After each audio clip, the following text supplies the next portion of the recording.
The feral wolf had killed 3 handlers in 2 days. They said it was rabid, beyond saving, a monster that needed to be put down. So when her stepmother shoved Carrie into that reinforced cage at midnight, she knew she had 6 hours until dawn. 6 hours until the sedatives wore off.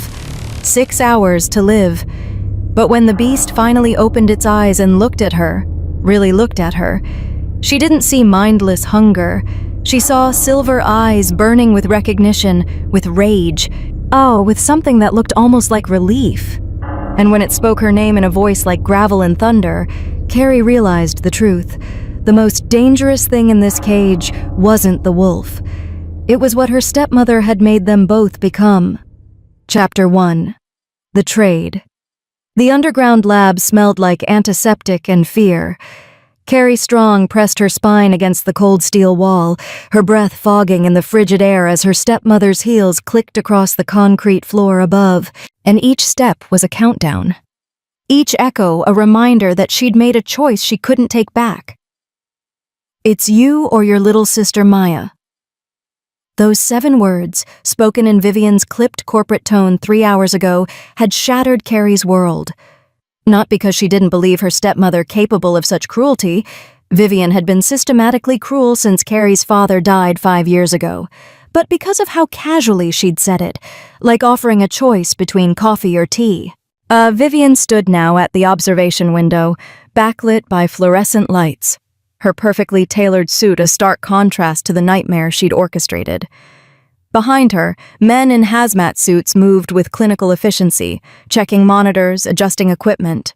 One of them, a nervous-looking technician whose badge read Ortiz, kept glancing at Carrie through the reinforced glass with something that looked like pity. She hated that look. "Subject Nero," Vivian said into a microphone. Her voice amplified through speakers in Carrie's holding cell. Day 47 of behavioral conditioning. 3 handlers deceased. Recommendation: termination. She paused, her cold eyes finding Carrie's. However, the buyer insists on one final trial: Lucian Thorne's orders. Carrie's hands trembled as she wrapped her arms around herself. Lucian Thorne. The name had been whispered in her father's study late at night, as always followed by words like dangerous and untouchable. A billionaire who dealt in things that shouldn't exist. A collector of the impossible, and apparently Vivian owed him $50 million. The compatibility test is simple, Vivian continued, adjusting her glasses. We introduce a potential catalyst, you, to the subject. If your genetic markers align with our projections, the subject will respond. If they don't... She smiled, thin and sharp. Well, Nero hasn't eaten in 3 days. Arnold, the lead technician, cleared his throat. Ma'am, with respect, the subject is highly unstable. Even with the sedatives, there's no guarantee. I didn't ask for guarantees, Arnold. I asked for results. Vivian's finger hovered over a button. Open the partition. Wait! Carrie lurched forward, pressing her palms against the glass. You said if I did this, you'd let Maya go. You promised she wouldn't be touched. Vivian's expression didn't change. And I'm a woman of my word, Carrie. Your sister is already on a plane to your aunt's house in Portland. She'll never know about any of this. She leaned closer to the microphone. As long as you cooperate. The word cooperate slithered through the speakers like a threat. Somewhere in the darkness beyond Carrie's holding cell, something moved. She heard it before she saw it. A low, rumbling growl that vibrated in her chest, making her heart stutter. Then came the scrape of claws on concrete, deliberate and slow. What's in there? Carrie whispered, though she already knew. She'd heard the screams 2 nights ago, echoing through the ventilation system of her locked bedroom. She'd heard Vivian on the phone, calm as ever. Yes, Mr. Thorne, the asset is secured, aggressive but manageable. Your future, Vivian said, or your grave. Honestly, Carrie, it's entirely up to you. The partition began to retract with a mechanical whir, steel plates sliding into the ceiling, revealing the chamber beyond. Carrie's breath caught. The cage was massive, 30 feet across, walls scarred with deep gouges. The floor was stained dark with old blood, and in the far corner, barely visible in the dim emergency lighting, was the wolf. It was enormous, larger than any wolf had a right to be, easily the size of a horse. Its fur was patchy and matted, revealing dozens of scars crisscrossing its body. Some looked surgical, others looked like burn marks. But what stopped Carrie's heart was the muzzle. A cruel contraption of metal and leather, strapped so tight the wolf's lips were peeled back, exposing fangs as long as her fingers. The wolf's eyes snapped open. Silver, burning silver, like molten mercury, and they were looking directly at her. "Dear God," Arnold breathed. "It's awake. The sedatives should have kept it under for another 2 hours. Fascinating." Vivian's voice was clinical, detached. "Note the time. Subject is exhibiting accelerated metabolic response to the catalyst's presence." The wolf rose. It moved like liquid shadow, muscles coiling beneath damaged fur. It didn't charge, didn't snarl. It simply walked forward with terrifying purpose until it reached the barrier between them, a wall of reinforced polycarbonate that suddenly seemed far too thin. Carrie couldn't move, couldn't breathe. The wolf pressed its massive head against the barrier. Up close, she could see its scars more clearly. And that's when she noticed something that made her blood run cold. The scars weren't random. They formed letters, words carved into its flesh over years of abuse. "Help me." Her hand moved before her brain could stop it. She pressed her palm flat against the barrier, fingers splayed. The wolf went absolutely still. "Remarkable," Vivian murmured. "Arnold, are you seeing this?" "Heart rate spiking on both subjects," Arnold reported, his voice tight. "But not from fear. This is... I don't know what this is." The wolf's eyes never left Carrie's, and in that moment something passed between them. An understanding, a recognition of two prisoners staring at each other across a divide neither of them had chosen. "I see you," Carrie whispered. The wolf's eyes widened. Vivian's smile was victorious. "Remove the barrier." "Ma'am, I said remove it, now." Arnold's fingers flew across the keyboard. "This is insane. If the compatibility is wrong..." "She'll be dead in seconds." The barrier began to retract. Carrie's heart slammed against her ribs as the only thing separating her from the beast disappeared into the floor. The wolf stood 10 feet away. No walls, no protection. Just her and a creature that had killed 3 trained handlers. The wolf took one step forward, then another. Carrie's survival instinct screamed at her to run, but there was nowhere to go. The door behind her was locked. The observation window was reinforced. She was trapped. The wolf stopped 3 feet away. This close, she could smell it. Blood, sweat, and something wild and electric that made her skin prickle.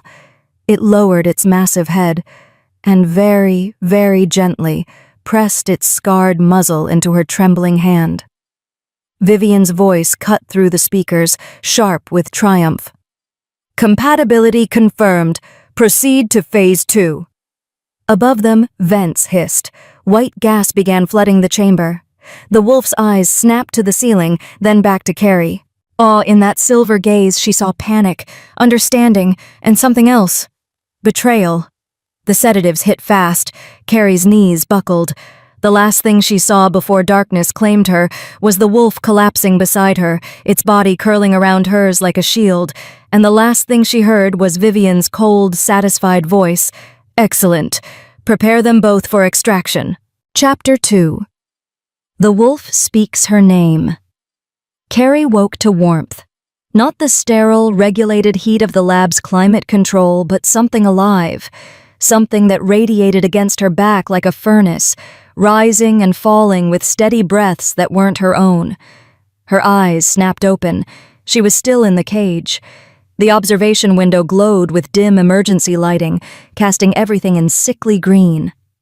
The gas had cleared, but the air tasted metallic, chemical. Her head pounded. And when she tried to move, her body felt like it weighed 1,000 pounds. The warmth shifted behind her. Carrie froze. Very slowly, she turned her head.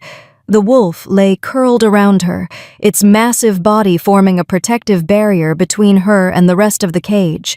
The muzzle was still strapped to its face, but its eyes were open, watching her with an intensity that should have terrified her. It didn't. "You stayed," she whispered, her voice hoarse. The wolf's ear flicked, as its tail, thick as her arm, twitched once. Carrie pushed herself up on shaking elbows. Every muscle screamed in protest. Whatever they'd gassed them with, it had hit her system hard. But the wolf had taken the brunt of it. She could see its flanks trembling, see the way its breathing was slightly labored. "What did they do to you?" She reached out, hesitated, then gently touched the metal muzzle. The wolf flinched but didn't pull away. Up close, she could see how the straps had rubbed the skin raw, creating infected wounds that wept clear fluid. Rage, white-hot and sudden, flooded through her. "This is torture." The wolf made a sound, not quite a whine, not quite a growl. Something trapped between pain and agreement. Carrie's fingers found the buckle. It was complex, designed to be impossible to remove without tools, or without small, nimble human fingers. She worked at it, ignoring the way the wolf's breath hitched every time she brushed against damaged skin. "I've got you," she murmured, and the same tone she used to use with Maya during thunderstorms. "I've got you. Just a little more." The buckle gave way. The muzzle clattered to the concrete floor. For 3 heartbeats, nothing happened. The wolf stared at her, jaws finally free, fangs fully exposed. 1 bite. That's all it would take. Carrie had seen the autopsy photos Vivian kept in her office, what was left of the handlers. The wolf lowered its head and very gently licked the tears off her face. Carrie hadn't even realized she was crying. "You're not a monster," she said, burying her fingers in the coarse fur behind its ears. The wolf leaned into her touch, a sound rumbling from its chest that was almost a purr. "You're just a prisoner. Like me." The wolf's eyes slid closed. For the first time since she'd seen it, the creature looked peaceful. They sat like that for what felt like hours. Carrie talked. About her father, about the car accident that killed him when she was 18, about Vivian swooping in 6 months later with her pharmaceutical empire and her cold efficiency, about Maya, her half-sister, only 12 years old and too smart for her own good. "She asked me last week if Vivian was experimenting on people," Carrie said softly, stroking the wolf's scarred flank. "I told her she'd been reading too much science fiction, but she was right. She's always right." The wolf's breathing had deepened, become more regular. It was falling asleep against her, trusting her in a way that made her chest ache. Then the observation window flooded with light. The wolf's eyes snapped open, lips pulling back from its fangs. It surged to its feet, putting itself between Carrie and the window. A growl built in its chest, deep and threatening. Vivian stood at the glass, flanked by Arnold and 2 security guards Carrie didn't recognize. Her stepmother's expression was triumphant. "Successful bonding confirmed," Vivian said into the microphone. Subject Nero is exhibiting protective behavior. The catalyst marker is active." She checked her watch. "Right on schedule." "What does that mean?" Carrie demanded, her voice shaking with fury and fear. "What did you do to us?" Vivian's smile was thin. "I gave Lucian Thorne exactly what he paid for. You see, Carrie, your father's car accident wasn't an accident. He discovered what I was doing here, creating genetic bridges between human and wolf DNA. He threatened to go to the authorities." She examined her manicured nails. "So I arranged for his brakes to fail on Highway 101. The world tilted. Carrie's knees hit the concrete. "You killed him." "I protected my research. There's a difference." Vivian leaned closer to the microphone.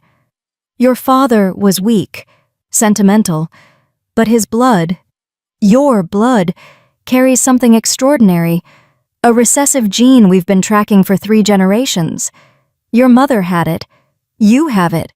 Yes, and with the right catalyst, she gestured to the wolf, we can activate it. The wolf's growl intensified. It was pacing now, eyes locked on Vivian with murderous intent. What catalyst? Carrie forced the words past the tightness in her throat. Dawn. Vivian checked her watch again. Which is in approximately 4 minutes. Arnold, prepare the observation equipment. I want full biometric readings on both subjects during the transformation. Transformation? Carrie scrambled to her feet. Oh, what transformation? But Vivian had already turned away, speaking rapidly to Arnold about hormone levels and genetic markers and compatibility percentages. The words blurred together, meaningless medical jargon that did nothing to explain the ice spreading through Carrie's veins. The wolf stopped pacing. Its entire body went rigid, muscles tensing beneath scarred fur. The growl cut off abruptly, replaced by a sound Carrie had never heard before, a high, keening whine of pure agony. No, she breathed. No, what's happening? The wolf's legs buckled. It crashed to the floor, body convulsing. The sound of bones cracking echoed off the concrete walls, wet, sickening pops that made Carrie's stomach heave. She dropped to her knees beside it. What's happening to you? The wolf's silver eyes found hers, and in them she saw understanding, apology. This was what it had been trying to warn her about. The fur began to recede, pulling back into skin that rippled and reformed. The snout shortened, fangs retracting, the massive paws twisted, elongating into fingers. Carrie watched in horrified fascination as the wolf's spine arched, cracking and reshaping as its hind legs snapped and straightened into human limbs. It took 90 seconds. 90 seconds of watching a creature she'd begun to care about suffer through something that looked like dying. When it was over, there was no wolf. Lying on the cold concrete, naked and shaking, covered in sweat and old scars, who was a man? He was massive, easily 6.5 feet tall, with broad shoulders and a body that looked like it had been carved from stone and then systematically destroyed. Scars covered every visible inch of him, some surgical, others clearly from violence. His hair was dark, shaggy, hanging over a face that would have been handsome if not for the hollow, haunted look in his eyes that were still silver. He pushed himself up on trembling arms, breathing hard. When he looked at Carrie, a recognition flared in those impossible eyes. "Carrie," he rasped. His voice was deep, rough, like he hadn't used it in years. You shouldn't be here." She stared at him. "You can talk."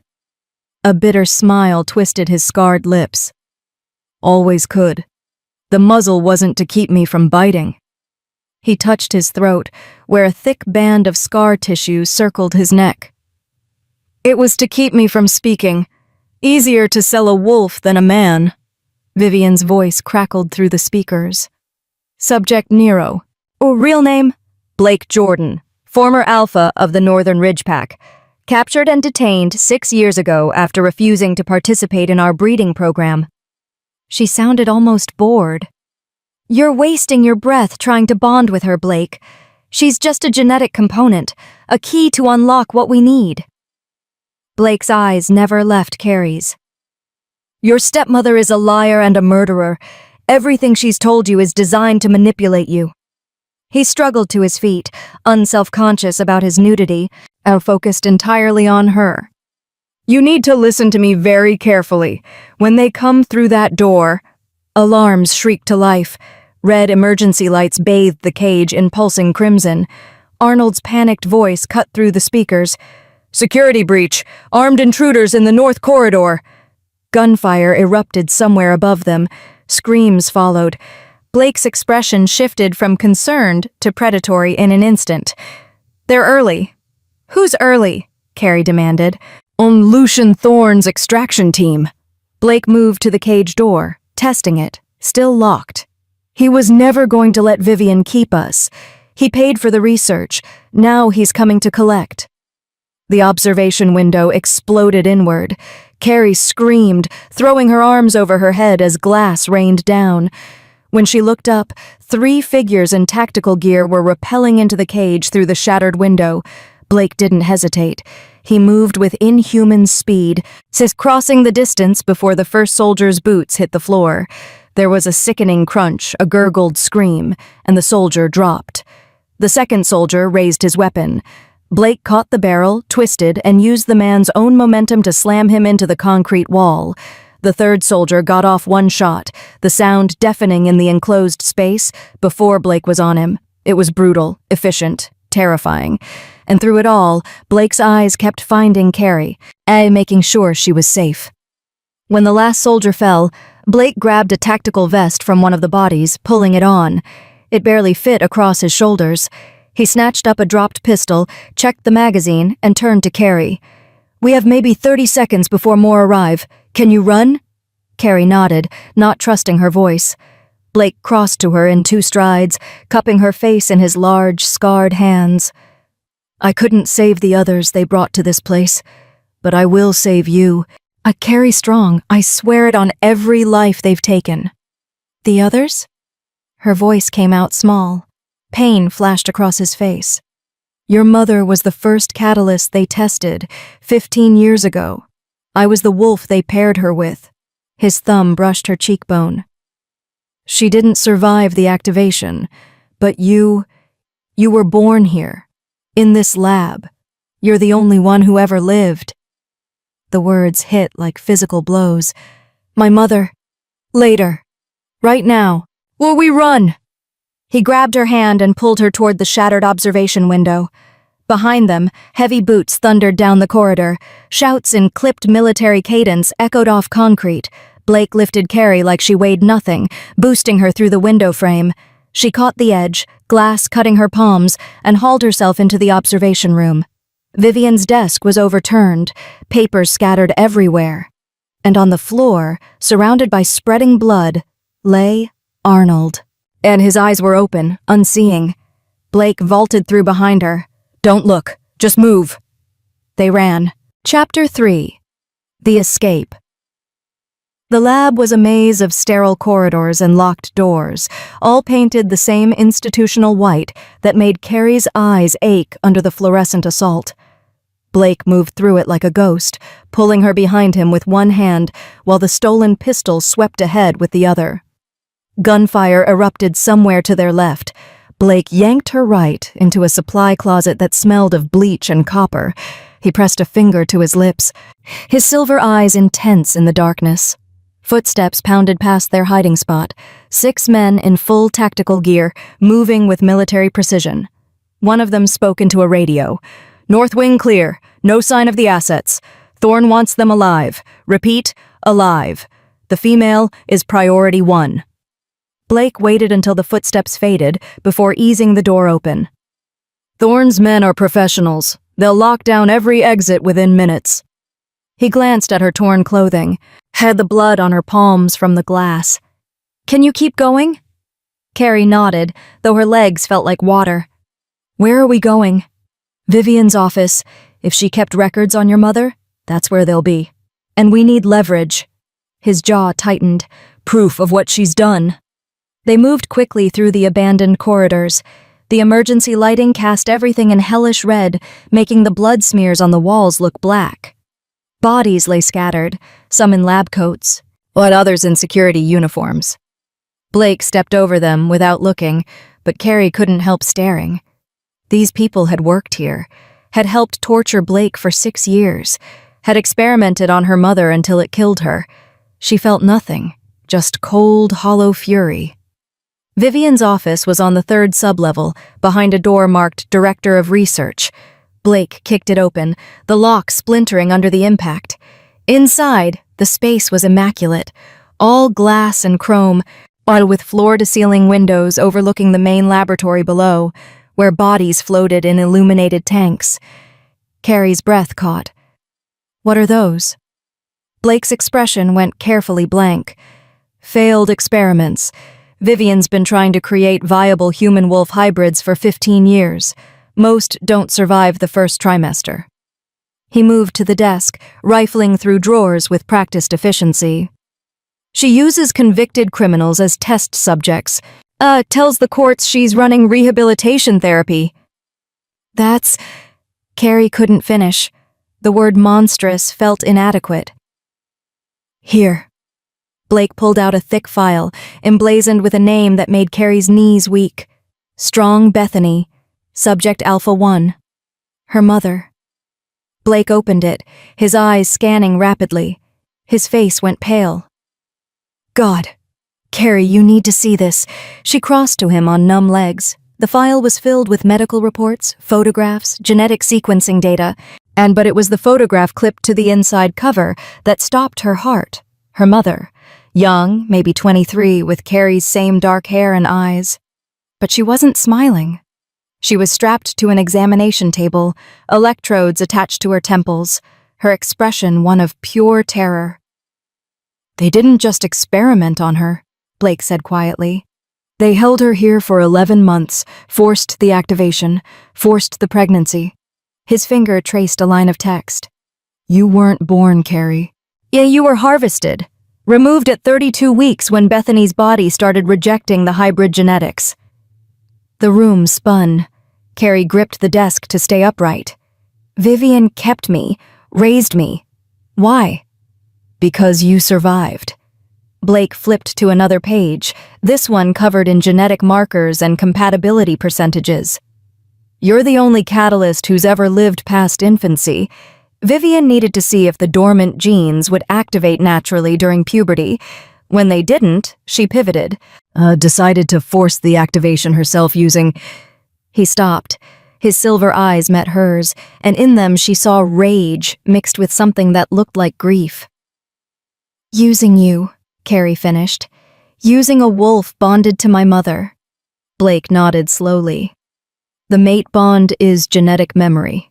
My wolf recognizes you because it remembers Bethany. You smell like her, sound like her. His voice dropped. That's why the compatibility test worked.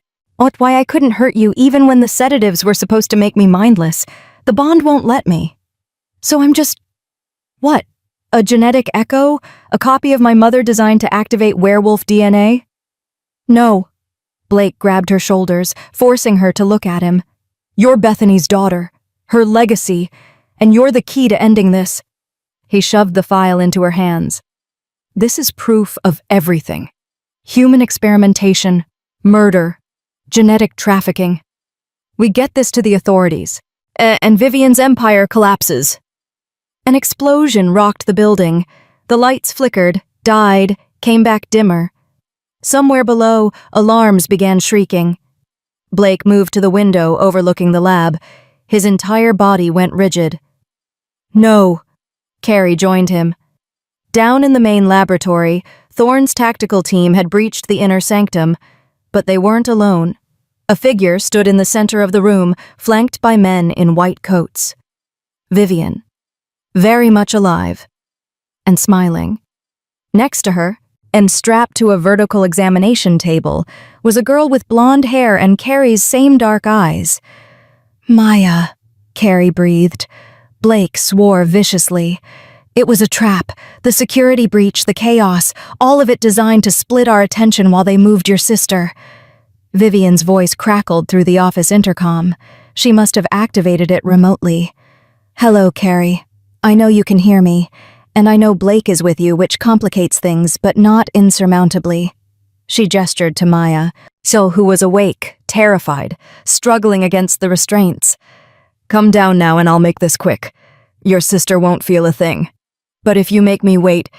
She produced a syringe filled with glowing blue liquid. I'll activate her the hard way, and we both know what happened to the others who went through forced activation. The bodies in the tanks, twisted, wrong. She's bluffing, Blake said, but his voice lacked conviction. Maya isn't a catalyst. She doesn't have the genetic markers. She's my clone, Carrie said flatly. The pieces clicked together with horrible clarity. Vivian said I was harvested. She kept genetic samples. Maya isn't my half-sister. She's my replacement, in case I didn't survive. Blake's expression confirmed her suspicion. Carrie looked down at the file in her hands. Proof.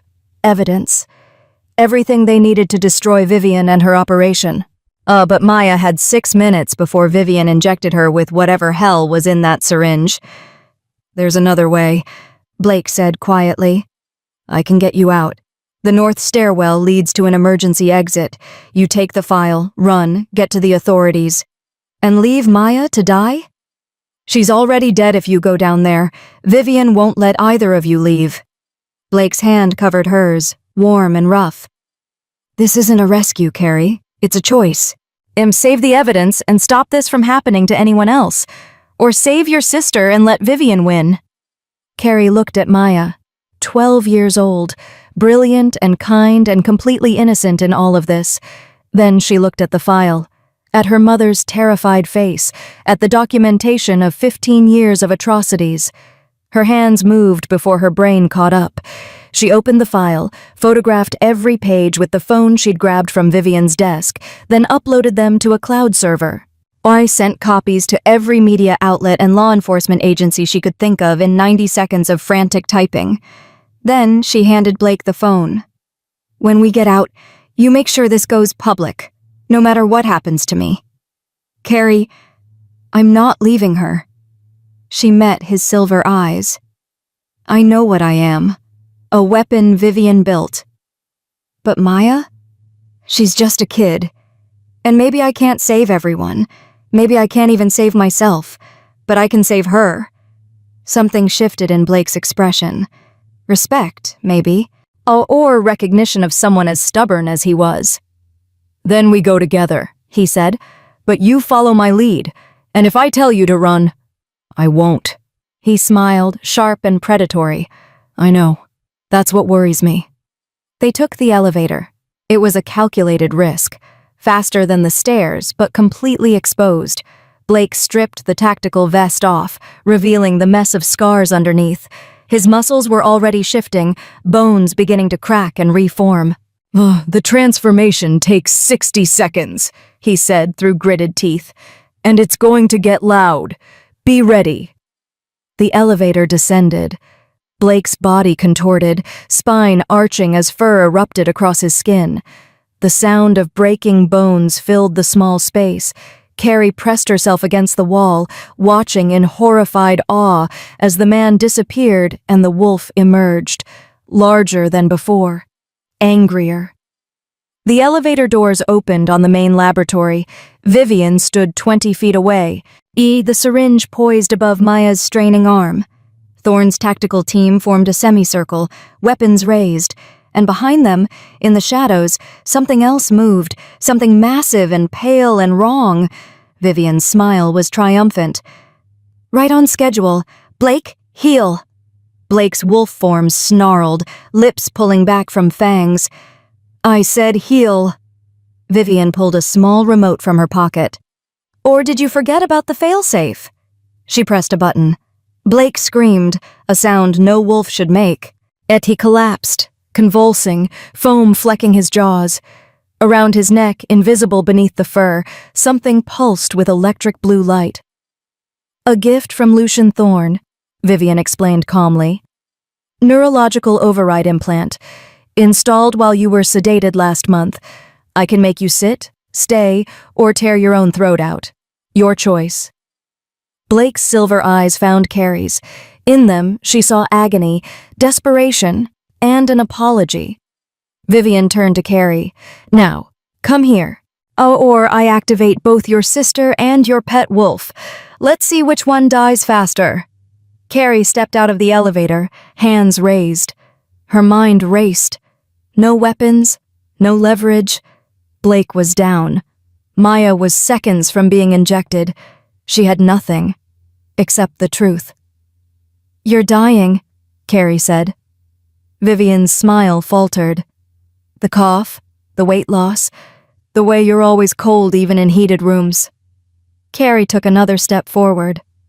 "That's why you're doing this, why you're so desperate. How you need the serum. You need werewolf regenerative properties to cure whatever's killing you." Vivian's hand tightened on the syringe. "Clever girl." "And I'm the only viable catalyst you have." Carrie stopped 10 feet away. "So here's my offer. Let Maya go. Let Blake go. And I'll submit to whatever tests you want. I'll be your cure." "Carrie, no," Blake forced out through clenched teeth. Vivian considered, then laughed. "Oh, sweetheart. Why would I let them go when I can have all three of you?" She raised the remote. "Blake, kill the girl. Make it slow." The implant pulsed. Blake's body moved against his will, climbing to his feet. His eyes were wild, panicked, as his wolf form stalked toward Carrie with murder in every line. And that's when Carrie felt it. Heat. Not external, but internal. Like someone had lit a match in her veins and it was spreading, burning through her blood with purpose. Her vision sharpened. The fluorescent lights became blinding. She could hear Maya's heartbeat across the room, could smell Vivian's disease, rot and chemicals, could feel Blake's agony through a connection she didn't understand. "No," she whispered. The heat exploded. If you felt Carrie's heart shatter when she heard her father's voice asking, "Did the wolf eat her?" hit subscribe. Don't be the person who watches a daughter get betrayed and scrolls past without caring. Chapter 4. When Golden Eyes Burn. Golden light erupted from Carrie's skin like a supernova. It wasn't fire, nothing burned, but the air itself seemed to ripple with energy, a visible wave of power that slammed into everything in the laboratory. Monitors exploded, glass tanks shattered, spilling their grotesque contents across the floor. The tactical team was thrown backward, their weapons clattering uselessly away. And Blake stopped mid-lunge.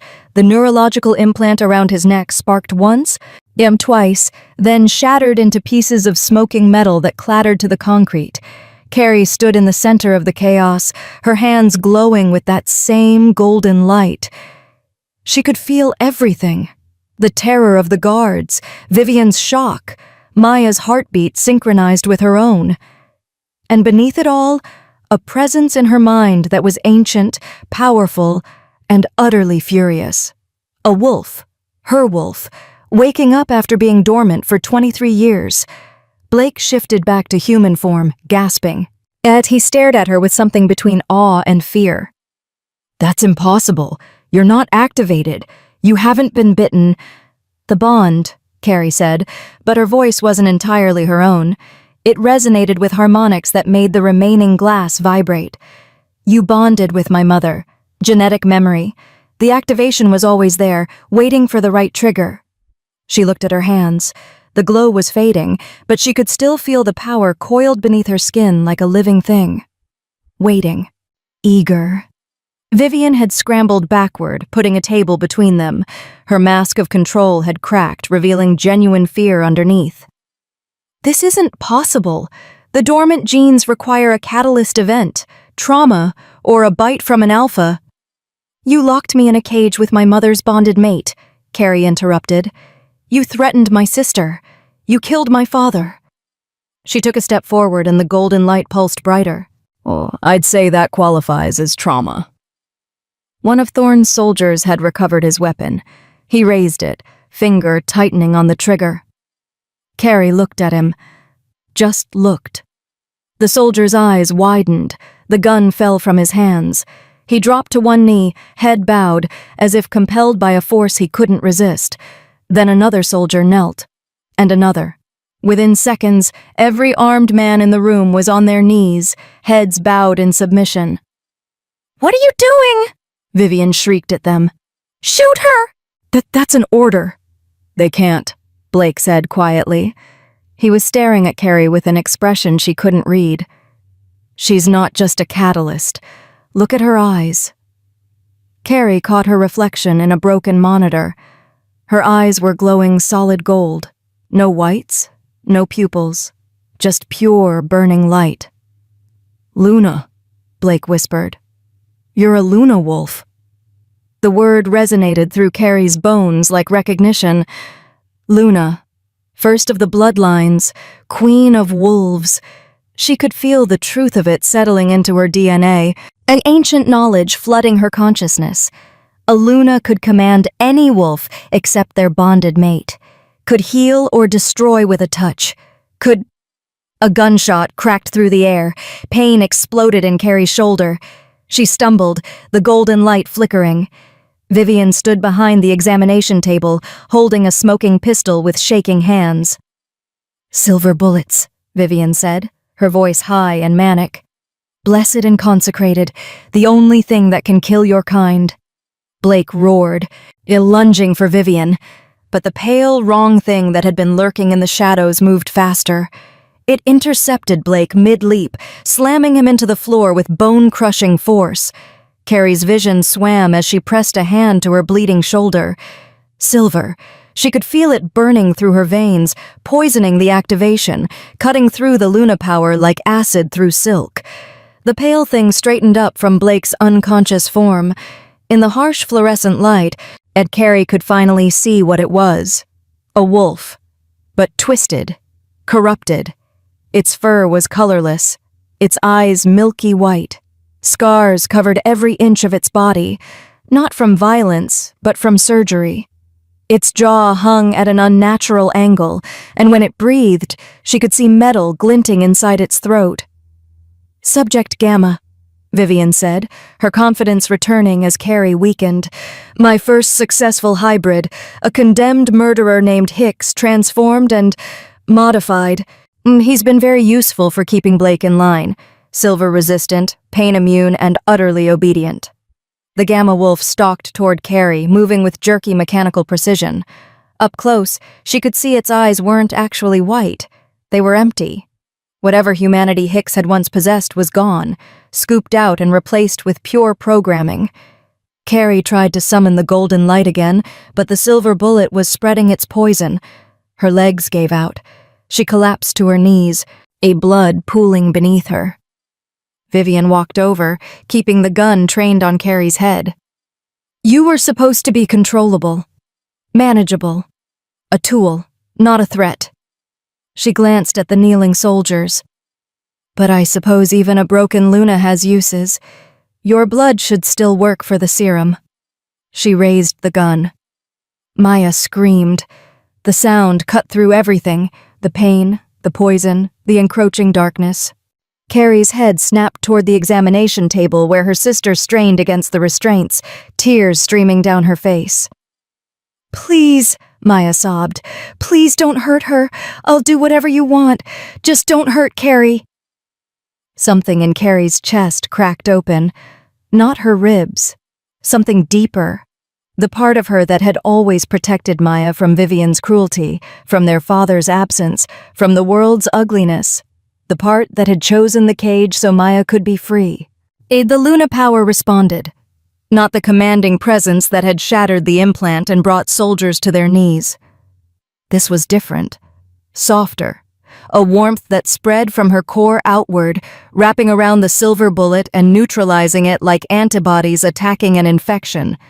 The golden light returned, brighter than before. Carrie stood. The bullet wound in her shoulder sealed itself, flesh knitting together in seconds. She looked at Vivian, and her stepmother's gun hand began to shake. "You made a mistake," Carrie said quietly. "You thought love was a weakness, that caring about Maya made me controllable." She took a step forward. The Gamma Wolf moved to intercept, but Carrie raised her hand. Golden light flowed from her palm, wrapping around the corrupted creature. It froze, trembling, and for just a moment, something flickered in those dead white eyes. Recognition, gratitude. "Rest," Carrie whispered. The Gamma Wolf collapsed. Its breathing slowed, deepened, and then stopped entirely. Not death. Peace. Release from whatever nightmare Vivian had trapped it in. Vivian fired. 3 more silver bullets, aimed at Carrie's heart. The bullets stopped mid-air, suspended in a cocoon of golden light. Carrie closed her fist. The bullets crumpled like aluminum foil and dropped harmlessly to the floor. "You can't kill me," Carrie said. "Not with silver, not with anything, because I'm not just a Luna, Vivian. And I'm the first Luna born in 1,000 years, and you made me this way." She walked to the examination table and tore Maya's restraints apart with her bare hands. Her sister collapsed into her arms, shaking with sobs. Carrie held her, stroking her hair, whispering reassurances. Over Maya's shoulder, she met Vivian's eyes. "Run." Vivian ran. She made it to the elevator before Blake, conscious again and back in human form, grabbed her by the throat and slammed her against the wall. "Blake! Don't!" Carrie called out. He looked back at her, confusion and rage warring in his silver eyes. "She killed Bethany. She tortured me for 6 years. She was going to murder you and your sister. And you want me to let her go?" "No." Carrie set Maya down gently, making sure she was steady, then crossed to where Blake held Vivian. "I want you to let me handle it." Blake stepped back, though reluctance showed in every line of his body. Carrie faced her stepmother. Up close, she could see the extent of Vivian's illness. The woman was gaunt, her skin gray, her eyes sunken. Whatever was killing her had progressed far beyond any cure. "You have 6 months," Carrie said flatly. "Maybe less. The disease eating you is genetic. Ironic, isn't it? You experimented on others to cure yourself, but the very DNA you were trying to manipulate is what's killing you." Vivian's laugh was bitter. "So kill me then. Put me out of my misery. Isn't that what a Luna does? Protect the pack by eliminating threats?" "You're not worth killing." Carrie leaned in close. "You're going to live just long enough to see everything you built collapse. The files I uploaded are already going viral. By morning, every law enforcement agency in the country will be here. Your company, your reputation, your legacy, all of it gone." She stepped back. "Blake, secure her. The authorities can decide her fate." Blake zip-tied Vivian's hands with practiced efficiency, then shoved her into a chair. She didn't resist. The fight had gone out of her, leaving only a hollow shell. Carrie returned to Maya, who was staring at her with wide, shocked eyes. You have powers, like in the movies." "Yeah." Carrie managed a weak smile. "Surprise? Are you going to eat people?" Despite everything, Carrie laughed. "No, Maya, I'm not going to eat people. I'm still me. Just more." Maya threw her arms around Carrie's waist. "I knew you'd come." "Vivian said you abandoned me, but I knew she was lying. You always come." Carrie held her sister tight, breathing in the familiar scent of her strawberry shampoo.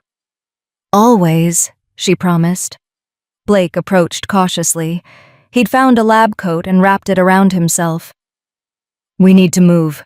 Thorne's tactical team is still out there, and more will be coming once they realize what happened here." "Where do we go?" Carrie asked. "The authorities will want statements.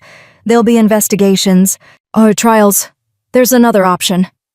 Blake glanced at the kneeling soldiers, still compelled by Carrie's earlier command. "My pack, or what's left of it. I was exiled 20 years ago, but they'd have to accept me if I returned with a Luna." He met her eyes. "They'd have to accept all of us." "A pack of werewolves?" Maya perked up. "That's so cool. Do they have Wi-Fi?" Blake's mouth twitched. "Yes, we're werewolves, not cavemen."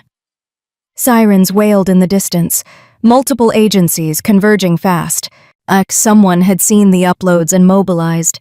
Carrie looked at Blake, then at Maya, then at the devastation surrounding them, the bodies floating in shattered tanks, the corrupted Gamma Wolf finally at peace, the evidence of 15 years of atrocities. She'd wanted a normal life. College, maybe grad school, a quiet job restoring old books in some dusty archive, simple, safe. But that life had been a lie from the beginning. She was the daughter of a murdered catalyst and a tortured alpha. And she was a Luna, first of her kind in a millennium, and whether she wanted it or not, she had power now. The question was what to do with it. "Blake," she said quietly, "this pack of yours, would they help shut down other facilities like this? Free other wolves Vivian and Thorne imprisoned?" Blake's expression shifted to something fierce. "Without question." "Then take us to them." Carrie picked up Maya, settling her sister on her hip like she'd done 1,000 times before. "And on the way? Well, you're going to tell me everything about being a Luna, because I have a feeling we're going to need every advantage we can get." Blake smiled. A real smile this time, transforming his scarred face into something almost beautiful. Yes, my Luna. The title should have felt strange, foreign, but instead it settled over Carrie like a mantle she'd been meant to wear all along. They left through the emergency exit, Blake leading the way. Behind them, the sounds of law enforcement breaching the facility echoed through the corridors. Let them find Vivian. Let them document the horrors. Carrie was done being a victim. It was time to become something else entirely. Chapter 5. The Sanctuary. The safe house was 3 hours north, deep in the Cascade Mountains where civilization gave way to ancient forests and forgotten logging roads. Blake drove a stolen SUV with the calm efficiency of someone who'd done this before, while Maya slept in the back seat, and Carrie watched the landscape blur past her window. She could still feel it, the Luna power humming beneath her skin like electricity waiting for a conductor. Every living thing they passed registered in her awareness. A deer freezing at the roadside, its heartbeat spiking with fear. An owl hunting from a high branch, its predatory focus sharp as a blade. And somewhere far to the east, wolves. Dozens of them, a pack calling to each other across the darkness. They knew she was coming. "Does it hurt?" Blake asked quietly, his eyes never leaving the road. "The activation?" Carrie flexed her fingers, watching golden light flicker briefly beneath her skin. "Not anymore. At first it felt like burning alive from the inside out. Now it just feels hungry, like it wants to be used. That's normal. Luna power is meant to flow, not be contained." He navigated a sharp turn, the headlights cutting through dense fog. Bethany struggled with that. She tried to suppress it, thought she could live a normal life. It nearly drove her mad. Carrie's chest tightened. "Tell me about her. The real her. Not what Vivian's files said." Blake was silent for a long moment. When he spoke, his voice was soft. "She was brilliant. A biochemist who stumbled onto Vivian's research by accident while working on gene therapy for cancer patients. When she realized what Vivian was doing, weaponizing werewolf DNA, she tried to expose it. Vivian offered her a choice: become a test subject voluntarily, or watch everyone Bethany loved die slowly. So she chose herself. She chose you." Blake's hands tightened on the steering wheel. Vivian told her the activation would be temporary, that if Bethany could survive the transformation, her genetic data would be enough. The pregnancy wasn't supposed to happen.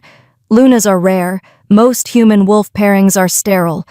But Bethany's bloodline was ancient, dormant for generations but still there. When they bonded her to me, he trailed off. "You didn't want to hurt her." "I fought it every day." His voice cracked. "The mate bond was artificial, forced through chemical manipulation and my own desperation. They'd been torturing me for 2 years by then. They said if I cooperated, they'd let me go. I was weak, broken. So I let them bond me to a woman I barely knew, and I destroyed her life." Carrie reached across the console and took his hand. His skin was warm, rough with calluses and scars. "She chose to protect me. You were forced." "There's a difference." Blake's thumb traced circles on her palm. The gesture was absent, unconscious, but it sent warmth flooding through Carrie that had nothing to do with Luna power. "When you were born, Bethany made me promise something. She knew she was dying. Her body was rejecting the hybrid genetics, but she held you once, for maybe 30 seconds, and she made me swear that if you survived, I'd find you, protect you. Oh, make sure Vivian never used you the way she'd used her."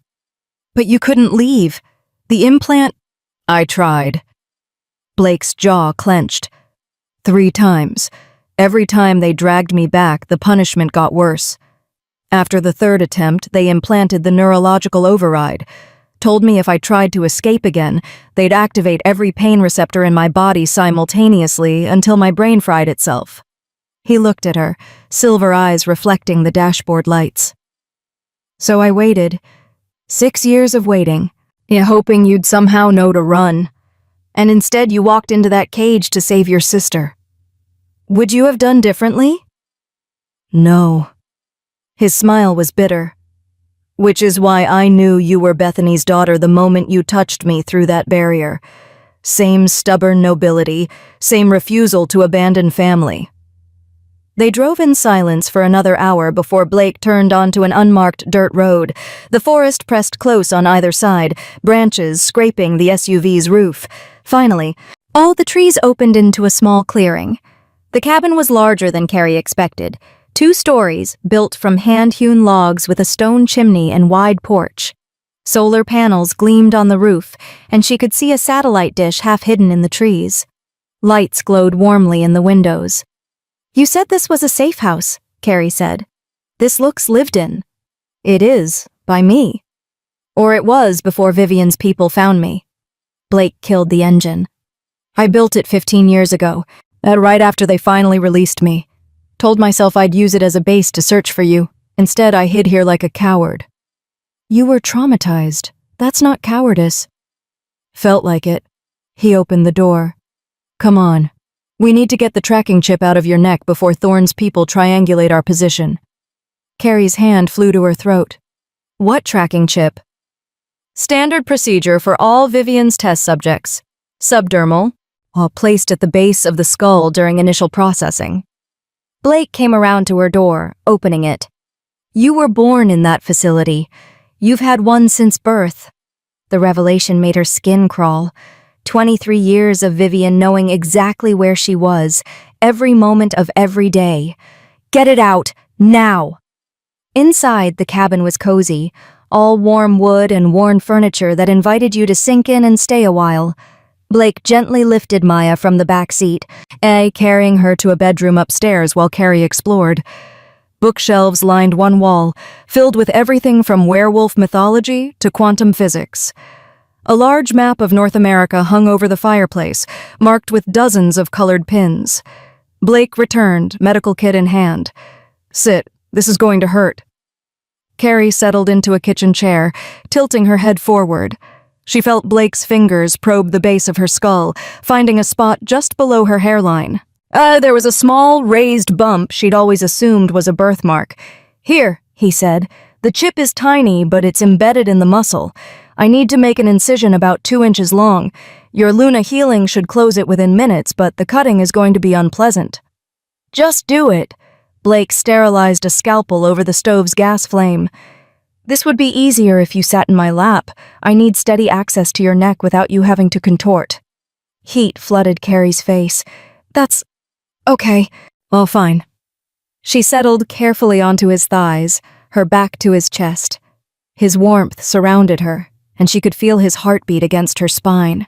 Strong, steady, reassuring. One of his hands came up to cup her jaw, tilting her head gently forward. "Breathe," he murmured against her ear. 3, 2. The scalpel bit deep. Carrie gasped, fingers digging into Blake's knees. Pain lanced through her skull, bright and sharp. She felt blood, hot and wet, trickling down her neck. Blake worked quickly, and his fingers steady, despite the intimacy of their position. "Almost there. The chip is..." "Got it." He pulled out something no bigger than a grain of rice, glowing faintly blue. He dropped it into a glass of water where it fizzed and died. "Done." Blake pressed a clean cloth to the incision. "Your healing should kick in any second." Carrie could already feel it, the familiar warmth of Luna power flooding the wound, knitting flesh and muscle back together. But she didn't move. Didn't want to leave the circle of Blake's arms just yet. "Thank you," she whispered. His hand was still on her jaw, thumb brushing her cheekbone. "Carrie!" The front door exploded inward. Blake moved like lightning, pushing Carrie behind him as he surged to his feet. 3 figures stood in the doorway, backlit by moonlight. Wolves, not transformed, but the predatory grace was unmistakable in how they moved. The one in front was a woman, and tall and striking with silver blonde hair pulled back in a severe braid.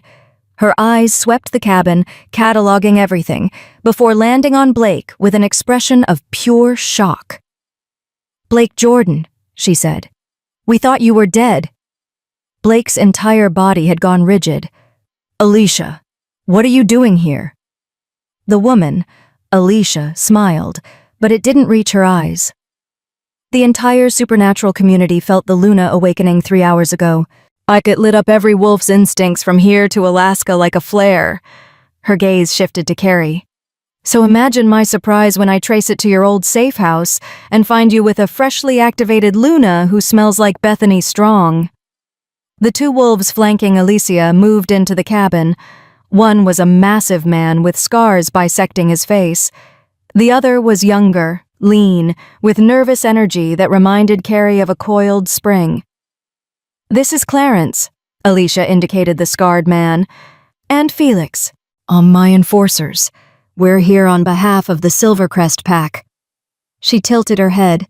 "You remember Silvercrest, don't you, Blake? The pack you abandoned 20 years ago when you refused to follow pack law?" Blake's voice was ice. "I didn't abandon anything. I was exiled for refusing to participate in forced breeding programs. There's a difference." "Semantics." Alicia waved a dismissive hand. "What matters is that you're alive, and you've somehow acquired a Luna, the first in 1,000 years, if the legends are accurate." She smiled at Carrie.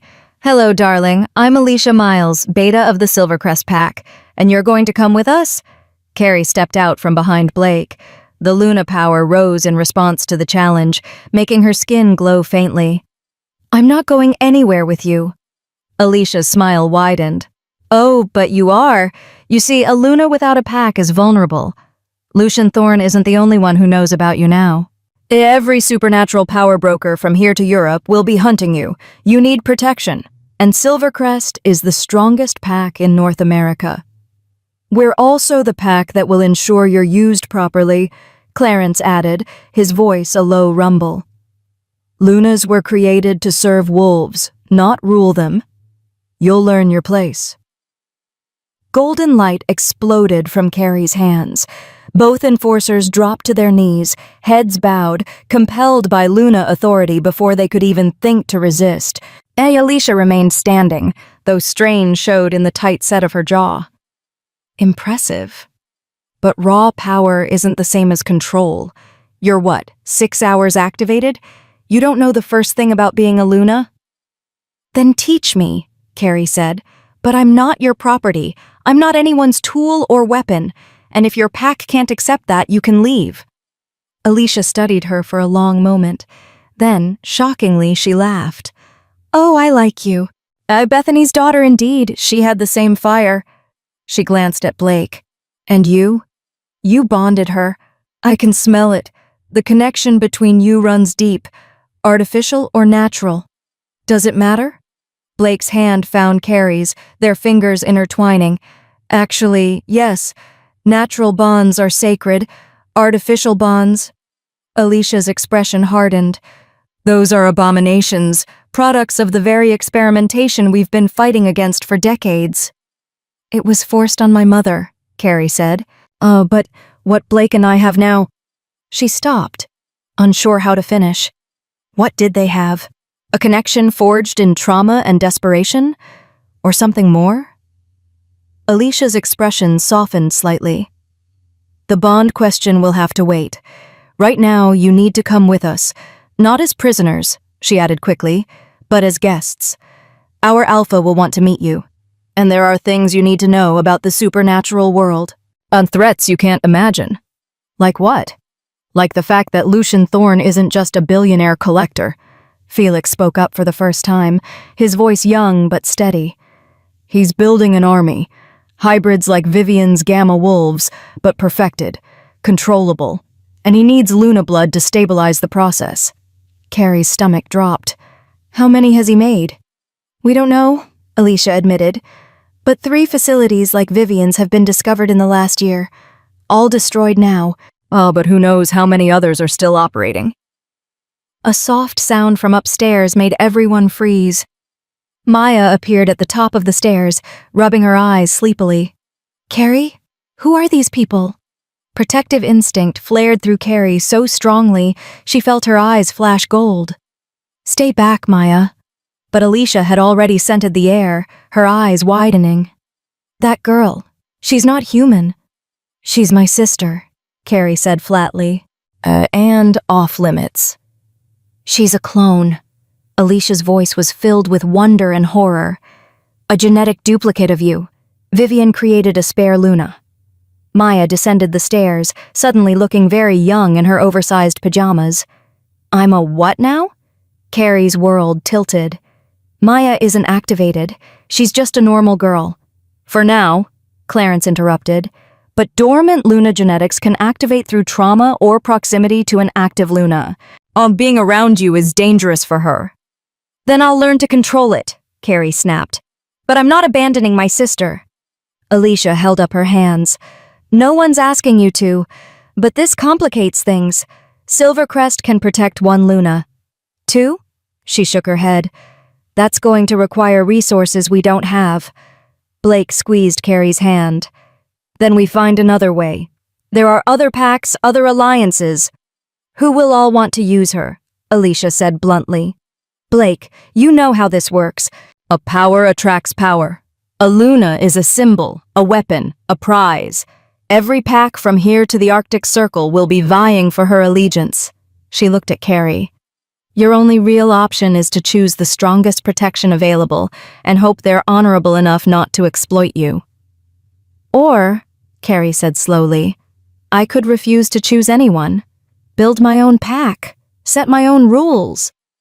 The silence that followed was deafening. Then Alicia started laughing. Oh, you really are Bethany's daughter. She said the same thing once, right before Vivian trapped her. She sobered. It's not that simple, little Luna. Pack law is ancient, respected. You can't just opt out because you don't like it. Watch me. Golden light pulsed through the cabin, warm and commanding. Both enforcers, still kneeling, bowed their heads lower. Even Alicia swayed slightly.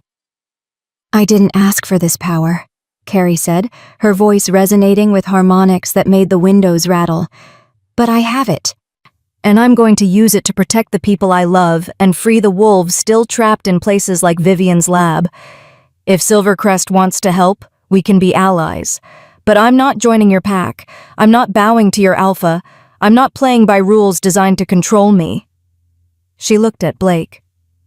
You said the pack would have to accept you if you returned with a Luna. Do they have to accept the Luna's choices too? Blake's smile was fierce. By ancient law, yes. But a Luna's word is absolute. Then here's my word, Carrie addressed Alicia directly. Take a message to your alpha. Tell them I'm claiming sanctuary for myself, my sister, and Blake Jordan. Tell them we'll meet to discuss alliance terms, but not submission. And tell them if they try to take us by force, they'll learn exactly what a Luna can do when she's angry. Alicia stared at her for a long moment. Then she smiled. A real smile this time, full of respect. I'll deliver your message. But be warned, our alpha doesn't negotiate. He commands. Then he's about to meet his match. Alicia gestured to her enforcers. They rose smoothly, though both kept their eyes averted from Carrie in a show of submission. We'll be in touch. Soon. She paused at the door. For what it's worth, I hope you survive what's coming. The supernatural world needs a Luna who fights back. They left as quickly as they'd arrived, disappearing into the forest. And Maya descended the rest of the stairs and wrapped herself around Carrie. That was terrifying and awesome. Mostly terrifying, Carrie muttered, holding her sister tight. Blake closed and barred the shattered door. You just declared independence from the entire pack hierarchy. You understand what that means? War? Probably. He crossed to her, cupping her face in his hands. But for the record, I'm with you. Whatever comes next. Carrie leaned into his touch, letting herself take comfort in his presence. I have no idea what I'm doing. Neither did I when I built this place. Or when I decided to keep fighting after they implanted that chip in my neck. Blake's thumb traced her lower lip. But we'll figure it out. Together. Together, Carrie echoed. And for the first time since that cage, she felt something like hope. Chapter 6. The Summons. The call came at dawn. Carrie woke to Blake's phone buzzing insistently on the nightstand. She'd fallen asleep on the couch, Maya curled against her side, while Blake kept watch by the barricaded door. At some point, he must have carried them both upstairs to the actual bedroom, a gesture that was both protective and presumptuous in a way that made her chest warm. Blake answered on the third ring, his voice rough with exhaustion. "Yeah?" Even from across the room, Carrie could hear the voice on the other end, male, commanding, with an edge that suggested he wasn't used to being disobeyed. "Blake Jordan. It's been a long time." Blake's entire body went rigid. "Raphael. So you do remember. Good.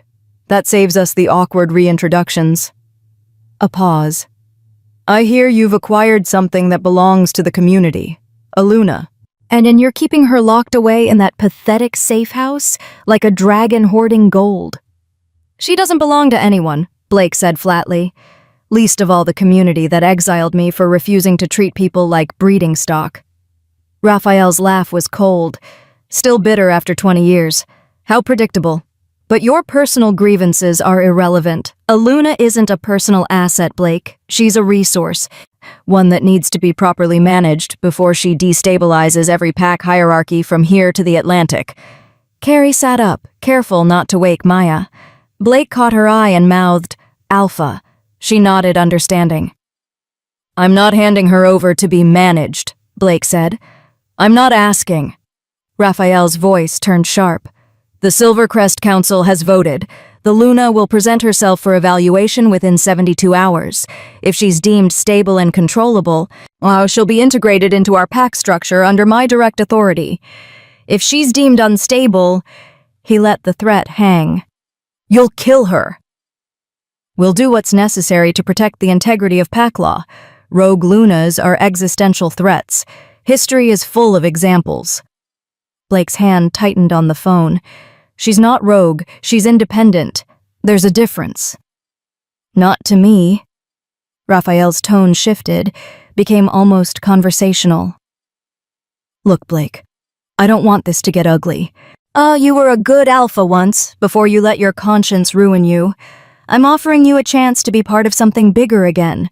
Come in, bring the Luna, submit to the evaluation. If she passes, you can serve as her handler. Stay at her side. Isn't that what you want?" "As her handler," Blake's voice dripped contempt. "You mean as her jailer?" "I mean as her protector from herself. Raw Luna power without proper training is dangerous. She could accidentally compel an entire pack into mass suicide, could trigger territory wars, could make her own choices," Carrie called out, loud enough for the phone to pick up. "Which seems to terrify you more than anything else." Silence. Then, "The Luna speaks. How refreshing. Tell me, girl, do you have any idea what you are? What you could become if left unchecked?" Carrie crossed to Blake, taking the phone from his hand. "I know I'm not your property. I know pack law was written by alphas to benefit alphas, and I know that if you try to force me into your hierarchy, you're going to learn very quickly why Lunas were feared, not just revered."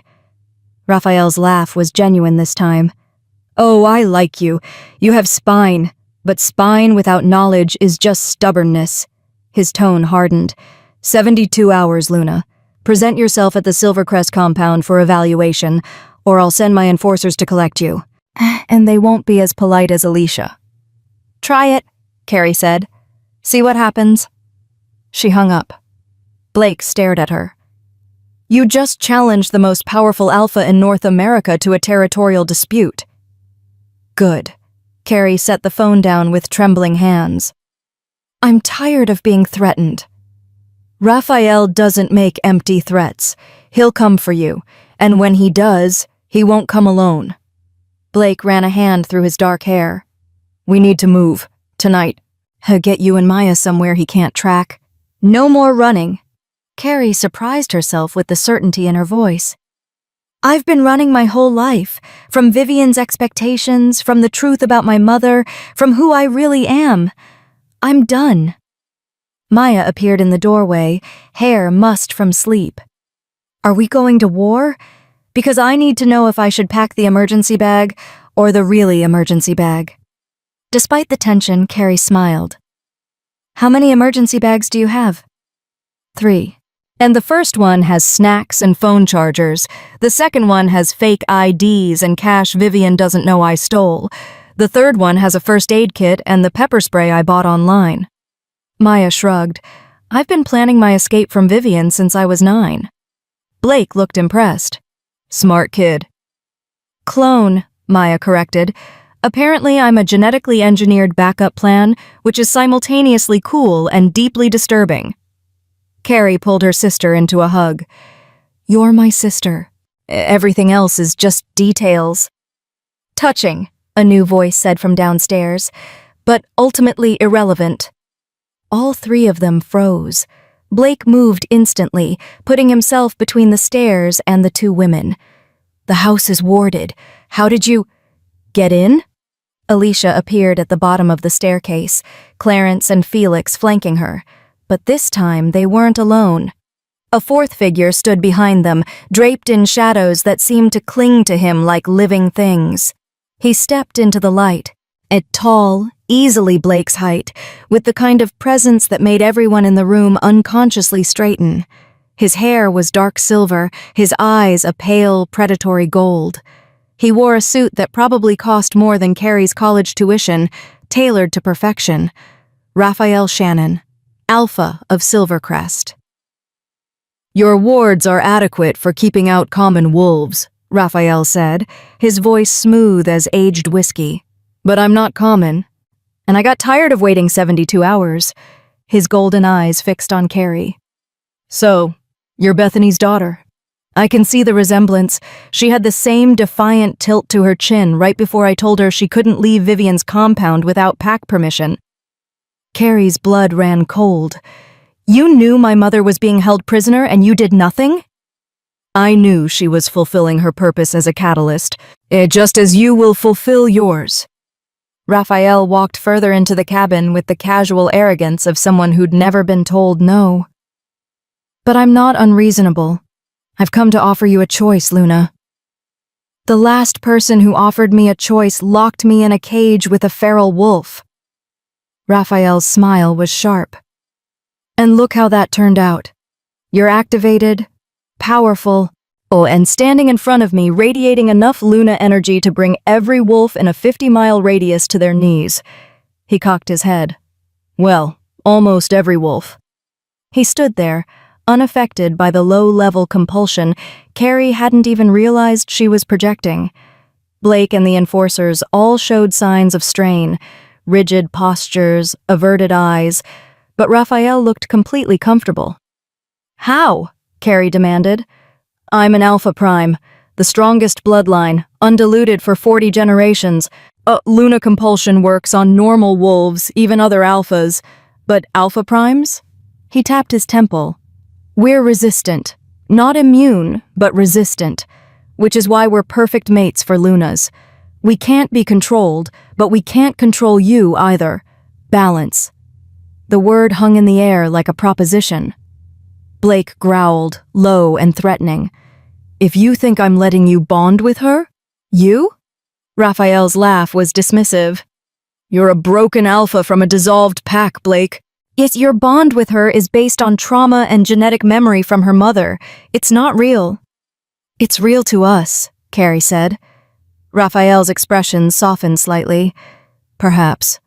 But it's also incomplete. You haven't been claimed, haven't gone through the mating rituals, haven't even consummated the bond. His eyes tracked the flush spreading across Carrie's cheeks. I can smell the truth of it. You're attracted to him, yes, but you're not bonded. Not truly. Get to the choice, Blake bit out. The choice is simple. Raphael turned his full attention to Carrie. Come with me voluntarily. Join Silvercrest as my co-alpha. I'll train you, protect you, and together we'll reshape pack law to be less archaic and more equitable. You'll have real power, not just supernatural ability, influence over every pack in North America. In exchange for what? A proper bond. With me. Raphael said it like it was obvious. Lunas and Alpha Primes are meant to rule together. It's written into our DNA, older than human civilization. You feel it, don't you? The pull toward pack structure, toward hierarchy and order. Carrie did feel something, a resonance deep in her bones that recognized Raphael as a natural counterweight to her Luna nature. It wasn't attraction, at least not the warm, comforting pull she felt toward Blake. This was colder, more calculated, more like destiny. "And if I refuse?" she asked. Raphael's expression hardened. "Then I invoke trial by dominance. An ancient pack law that even you can't override. Blake fights my champion. If he wins, you go free. If he loses..." Raphael smiled without humor. "He dies, and you submit to Silvercrest authority anyway. Either way, I get what I want." Maya grabbed Carrie's arm. "Don't do it. This guy is obviously evil." "Not evil," Raphael corrected mildly. "Pragmatic. The supernatural world is changing. Humans are developing technology that can detect us, track us, kill us. We need unified leadership. A Luna and an Alpha Prime bonded together could provide that, could keep our people safe. By forcing me into a bond I don't want. By honoring tradition that's kept our species alive for millennia." Raphael checked his watch. "You have 60 seconds to decide. Come willingly and we negotiate terms. Refuse and Blake fights for your freedom." Carrie looked at Blake. He stood ready, muscles coiled, silver eyes blazing with determination, and something that looked like fear. Not for himself, for her. "I'll fight," Blake said quietly. "Whatever his champion is, I'll beat it." "His champion is Donnie," Alicia said softly. "Donnie Hicks. 7 feet tall, 300 pounds of muscle, and he's never lost a dominance fight. He'll kill you, Blake. Slowly." The same Donnie who'd been turned into the Gamma Wolf at Vivian's lab? Carrie's mind raced. But that thing was dead. She'd released it herself, felt its life force fade. "Not the Gamma," Raphael said, reading her expression. That was Donnie's twin brother. This Donnie is very much alive and very eager to prove himself." He smiled. 30 seconds. Carrie's mind raced. If she went with Raphael, she'd be bonded to an Alpha Prime who saw her as a useful tool, not a person. But Blake would live. Maya would be safe under Silvercrest protection. If she refused, Blake would fight a monster he probably couldn't beat. And even if he won, they'd be fugitives forever. "There's a third option," Felix spoke up suddenly.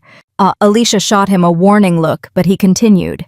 "Pack law allows for a Luna to issue a counter-challenge. If she defeats the Alpha's champion herself, the Alpha must grant her sanctuary for a year and a day. No strings attached." Raphael's eyes narrowed.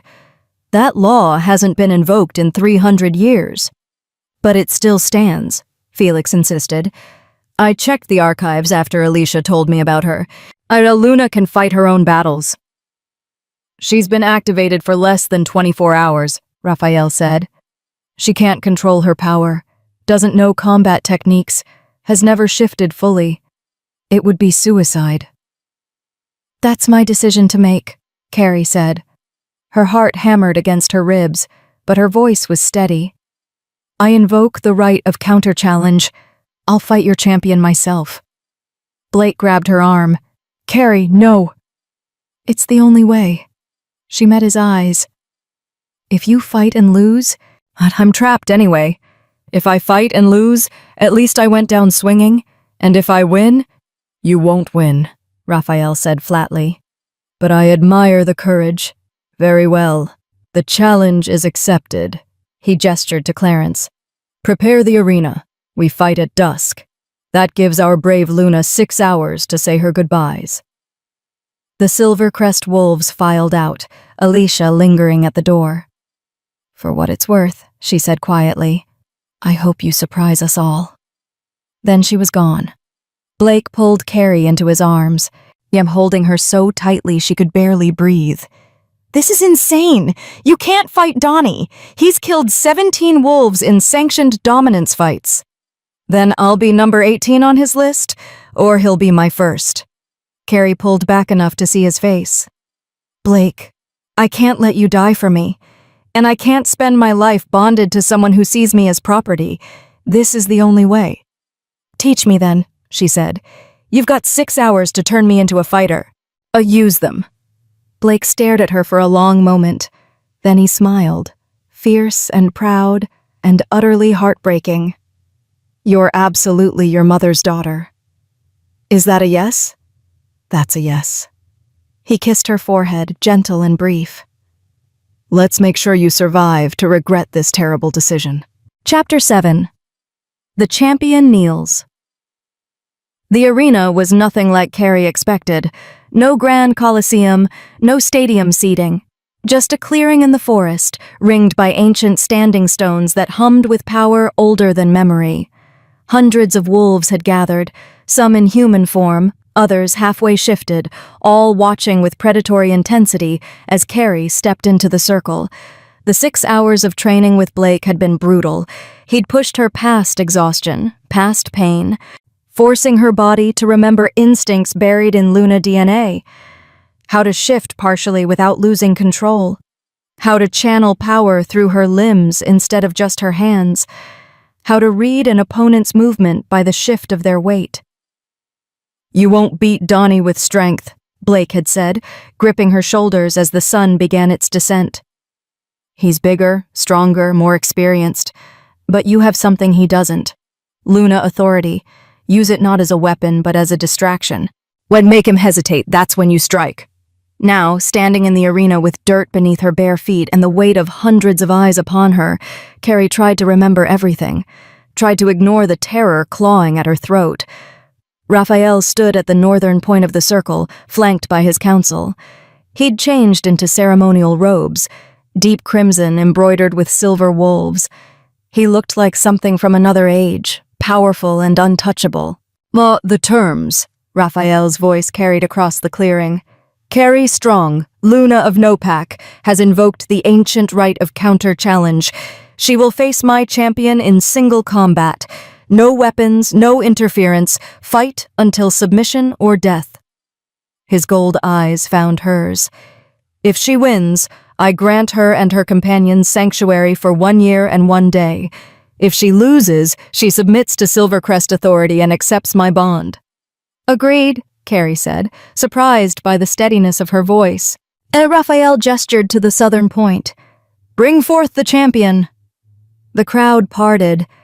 Donnie Hicks was a nightmare given flesh. 7 feet of corded muscle wrapped in scarred skin, with eyes that held all the warmth of a winter grave. Unlike his twin brother who'd been twisted into the Gamma Wolf, Donnie had clearly chosen this path, chosen to become a weapon. He stepped into the circle, and the ground seemed to shake with his weight. Luna, he said, his voice surprisingly soft. I take no pleasure in this, but pack law is pack law. I understand. Carrie rolled her shoulders, trying to loosen muscles tight with fear. Let's get this over with. Raphael raised his hand. When I drop my arm, the challenge begins. There are no rounds, no breaks, no mercy. He looked between them. Fight well. Fight honorably. His arm fell. Donnie moved like lightning for someone so massive. He covered the distance between them in 3 strides, his fist swinging toward Carrie's head with enough force to shatter concrete. She dropped beneath it, Blake's training kicking in on pure instinct, rolled to the side as Donnie's follow-up kick cratered the ground where she'd been standing. Too close. She needed distance. Carrie backpedaled, her hands already glowing gold. She thrust them forward, sending a wave of Luna power at Donnie. It hit him like a physical force. She saw him stagger, saw his eyes widen with surprise. But he didn't fall. Didn't kneel. Strong, he grunted, but not strong enough. He charged again. This time Carrie tried to sidestep, but Donnie anticipated it. His massive hand caught her shoulder, and suddenly she was airborne.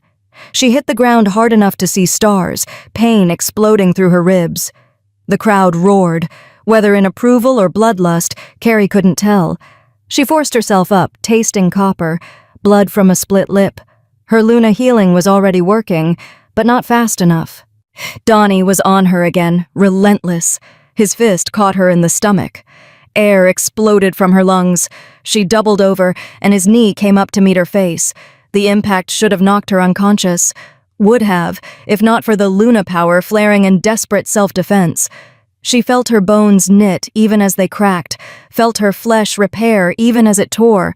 But she was losing. Badly. "Submit," Donnie said, standing over her. There was almost pity in his eyes. "You fought well, Luna." "No shame in knowing when you're beaten." Carrie spat blood. Not yet. She reached for the Luna power, not to attack, but to understand. Blake had said use it as a distraction. Make him hesitate. But how? Then she felt it. The same connection she'd felt in Vivian's lab when she'd released the Gamma Wolf. The thread linking her consciousness to every wolf in the clearing. She couldn't compel Raphael or the other Alpha Primes. But Donnie wasn't an Alpha. He was a soldier, a weapon. As a wolf who'd been told his entire life that his worth was measured in violence. Carrie looked up at him, and instead of projecting dominance, she projected understanding. Empathy. The same thing she'd felt for Blake in that cage. Donnie froze. "You don't want to do this," Carrie said softly. "You're following orders because that's what you were trained to do. But you hate it. Hate the killing. I hate being the monster everyone expects you to be." "How?" Donnie's face twisted with confusion and something like pain. "How do you know that?" "Because I can feel it. Through the Luna bond. Your pack, whether you want to be or not. And I'm telling you, you don't have to be this." Donnie took a step back, his hands trembling. "I have to finish the fight. Pack law is going to change," Carrie said, climbing to her feet despite the agony. "If I win, if you let me win, no more forced combat. No more using wolves as weapons. We can be better than this." "Enough!" Raphael's voice cracked like a whip. "Donnie, finish her. That's an order." Donnie's entire body went rigid, caught between compulsion and choice, and Carrie saw her opening. She didn't attack. Instead, she released him. Completely. The Luna power that had been holding him in conversation, making him vulnerable to her words, she pulled it back entirely. "Choose," she said simply. For 3 heartbeats, nothing happened. The crowd held its collective breath. Raphael's hand moved to his belt, where Carrie could see the outline of something that looked like a remote control. Another failsafe, another way to force obedience. Then Donnie knelt, not in submission to Carrie, in refusal to fight. "I forfeit," he said clearly. "The Luna wins by my withdrawal." Chaos erupted. Wolves shouted in outrage and confusion. Raphael's face went white with fury, but Alicia was already stepping forward, sent her voice cutting through the noise. "The champion has withdrawn. By pack law, that counts as submission. The Luna wins." She looked at Raphael, challenge clear in her eyes. "Unless you want to contest ancient law, Alpha?" Raphael's jaw clenched so hard, Carrie heard teeth grinding. But he was trapped. To contest would be to admit the law wasn't absolute. And an Alpha Prime's power rested on the foundation of absolute law. "The Luna wins," he said finally, and each word bitten off with barely controlled rage. "She and her companions are granted sanctuary for 1 year and 1 day, as agreed." The crowd's roar shifted to something more complex: surprise, respect, and undercurrents of fear.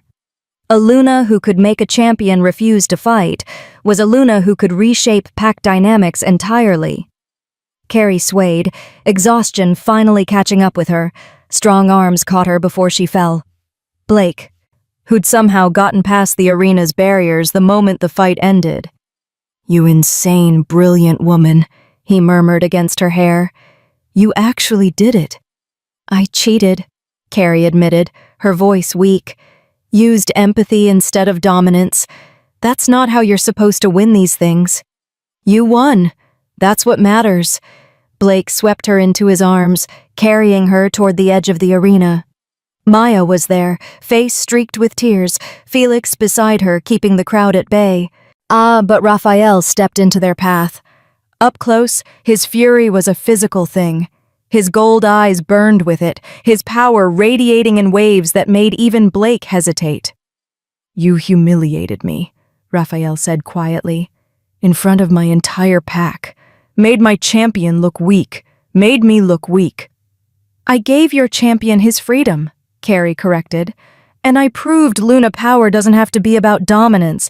It can be about choice." "Pretty words." Raphael leaned closer, and his voice dropping to a whisper only they could hear. "But you've made an enemy today, little Luna. 1 year of sanctuary. Then you're fair game again. And next time, I won't offer you the courtesy of a trial." He stepped aside, letting them pass. The walk back to Blake's SUV felt endless. Carrie's body was screaming, her Luna healing working overtime to repair the damage Donnie had inflicted. But she kept her head high, refused to show weakness until they were safely away from Silvercrest territory. The moment Blake closed the car door, she collapsed. "Hospital," Maya said immediately. "No hospital," Carrie managed. "They'll ask questions, run tests, find out what I am." "Then where?" Maya's voice cracked with panic. "Carrie, you're bleeding everywhere." "I know a place," Blake said, already starting the engine. "A healer, old pack physician from before my exile. She owes me a favor." The drive was a blur of pain and darkness. Carrie drifted in and out of consciousness, aware of Blake's hand gripping hers, Maya's scared voice asking if she was okay, the hum of tires on asphalt.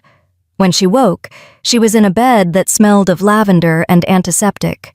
Soft morning light filtered through lace curtains. Her body still ached, but the sharp edges of pain had dulled to manageable soreness. An elderly woman sat in a chair beside the bed, knitting something that looked like a scarf. She had silver hair pulled into a neat bun, and eyes so pale blue they were almost white. "Awake," the woman said without looking up from her knitting. "Good. You've been out for 14 hours. Your sister has been beside herself with worry." "Where?" "My cottage, 20 miles outside Silvercrest territory. I'm Pamela, though Blake probably told you that already." She finally looked up, and those pale eyes studied Carrie with unnerving intensity. "Ah, you're healing well. Luna constitution is remarkable. By tomorrow you'll be good as new." "Blake? Maya?" "Sleeping in the guest room. Blake only agreed to rest after I threatened to sedate him." Pamela's lips quirked. "Protective, that one. Always has been. It's what got him exiled. Couldn't stand by and watch the pack breed wolves like livestock." Carrie sat up slowly, testing her body's limits. Everything worked, though protesting. "Thank you for helping us." "Thank Blake." "Yet he called in a debt I'd thought forgotten." Pamela set down her knitting. "But you should know, what you did yesterday is spreading like wildfire through the supernatural community. A Luna who wins through empathy instead of force. It's unprecedented. Dangerous." "Dangerous how?" "Because it gives wolves hope. Hope that pack law can change. That they don't have to live under the thumb of alpha primes who see them as assets." Pamela leaned forward. Raphael isn't the only alpha who'll see that as a threat. You've got a year of sanctuary. Use it wisely. Learn to control your power. Build alliances. Because when that year ends, you'll have a choice. Submit to an alpha's protection, or fight every pack in North America for the right to remain independent. The weight of it settled over Carrie like a shroud. 1 year, 12 months to figure out how to be a Luna, protect her sister, and somehow avoid being forced into a bond she didn't want. There is another option," Pamela said, reading her expression. "A bonding of your choice. Complete the mate bond with Blake. A bonded Luna and her alpha are considered a sovereign pack under ancient law. Untouchable. Raphael couldn't force you into his hierarchy if you're already claimed." Heat flooded Carrie's face. "Blake and I we haven't. I know. I can smell it on you both. Attraction without consummation. Bond without claiming." Pamela picked up her knitting again. But feelings and politics are different beasts. You might love him or think you do, but is it real? Or is it trauma bonding from shared captivity? And is it fair to bind yourself to him forever just to escape Raphael's ambition?" The questions haunted Carrie long after Pamela left her to rest. Was what she felt for Blake real? Or just gratitude and proximity masquerading as something deeper? And did it matter if bonding with him was the only way to stay free? Yet she was still wrestling with these thoughts when Blake appeared in the doorway, looking rumpled and concerned. "Pamela said you were awake. How do you feel?" "Like I got hit by a truck driven by a 7-foot werewolf." Carrie managed a weak smile. "But alive, thanks to you." Blake crossed to her, sitting carefully on the edge of the bed. "You scared me yesterday. When Donnie hit you the first time, I almost broke into the arena. I pack law be damned." "But you didn't, because you asked me to trust you, to let you fight your own battle." His hand found hers, fingers intertwining. "I'm still not sure it was the right call." "It was the only call." Carrie squeezed his hand. "Blake, Pamela said something. About bonding. About us becoming a sovereign pack if we complete the mate bond." Blake went very still. "She told you that. Is it true?" "Yes." He wouldn't meet her eyes. A bonded Luna and her alpha are untouchable under pack law. No alpha prime can force a claim on an already bonded Luna. It's one of the oldest protections. "Then why didn't you mention it before?" Finally, Blake looked at her. "Because I won't trap you the way Vivian trapped your mother. The bond with Bethany was forced, artificial. I hated every moment of it, even though I couldn't fight it. If you and I bond, Carrie, it has to be your choice. Freely made. Not because you're backed into a corner by pack politics." "What if I'm never not backed into a corner?" Carrie asked softly. "What if every choice I make from here on out is influenced by someone wanting to control me?" "Then we run. Take Maya and disappear. Go somewhere Raphael can't follow." "You'd do that? Give up any chance of rejoining pack life? Live as an exile forever?" Blake's smile was sad. "I've been in exile for 20 years, Carrie. What's another 20 if it means you're free?" The words settled into her chest, warm and true. This man who'd been tortured, broken, used, he was offering to sacrifice the only community he'd ever known, for her. Maybe it was trauma bonding. Maybe it was proximity and shared pain. But looking into Blake's silver eyes, Carrie felt something shift inside her.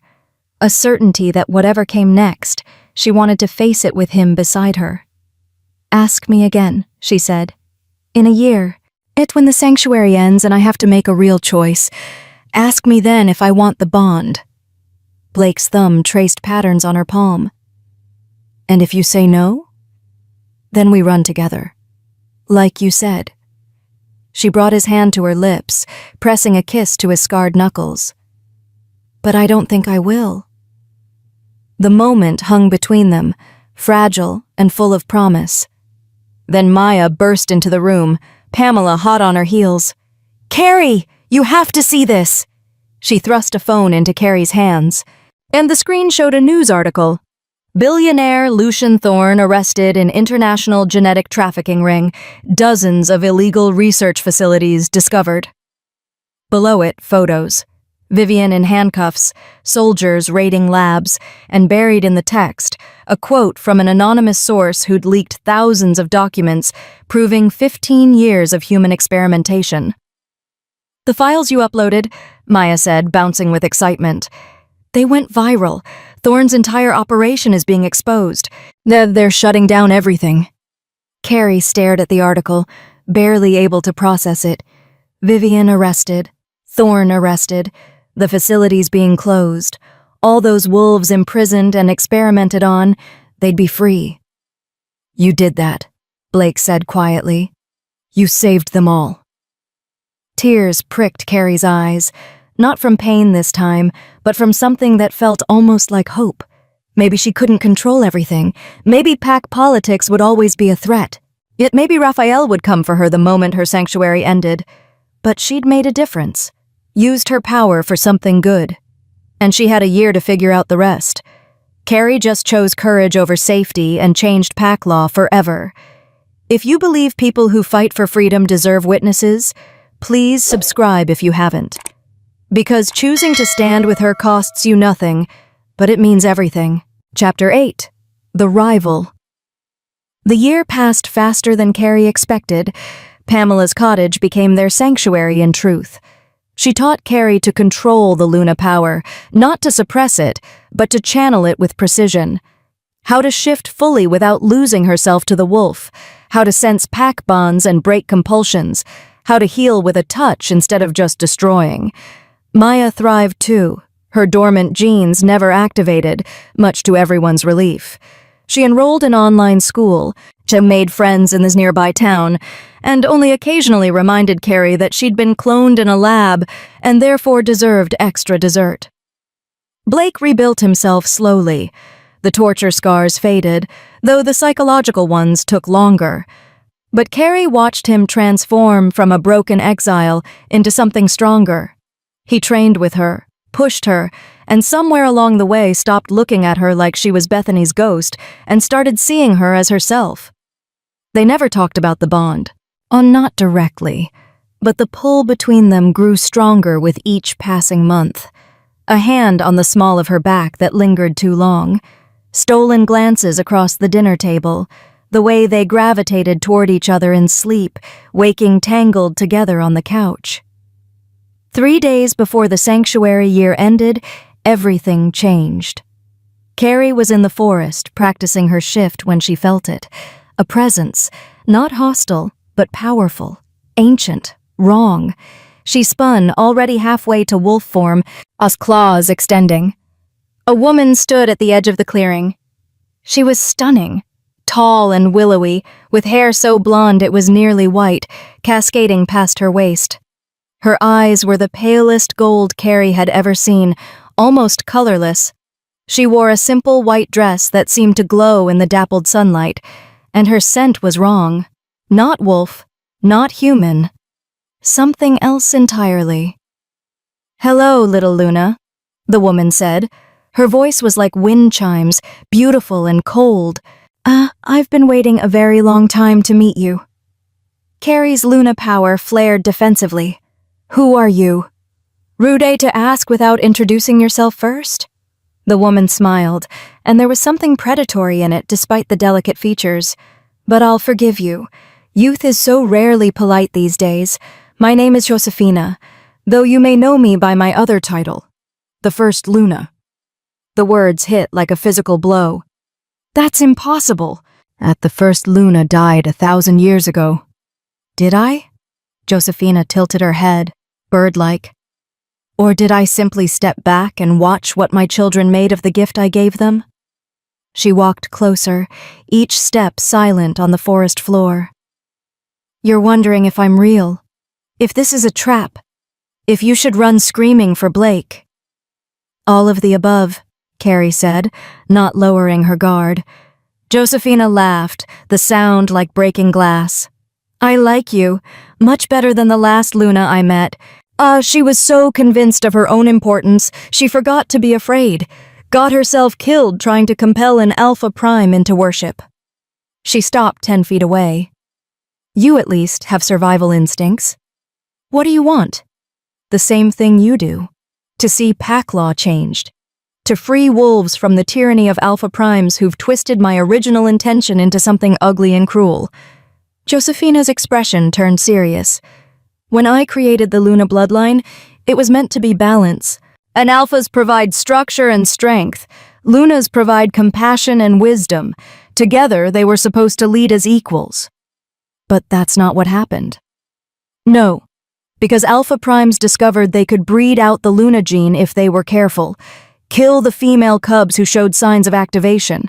Force Lunas to bond with weaker Alphas so their offspring wouldn't threaten the hierarchy." Josefina's eyes blazed. "For 900 years, I've watched them systematically destroy my legacy." "Hey, and I'm done watching!" Carrie's mind raced. If this was the First Luna, and the power radiating from her suggested it might be, then she was either an incredible ally or the most dangerous threat Carrie had ever faced.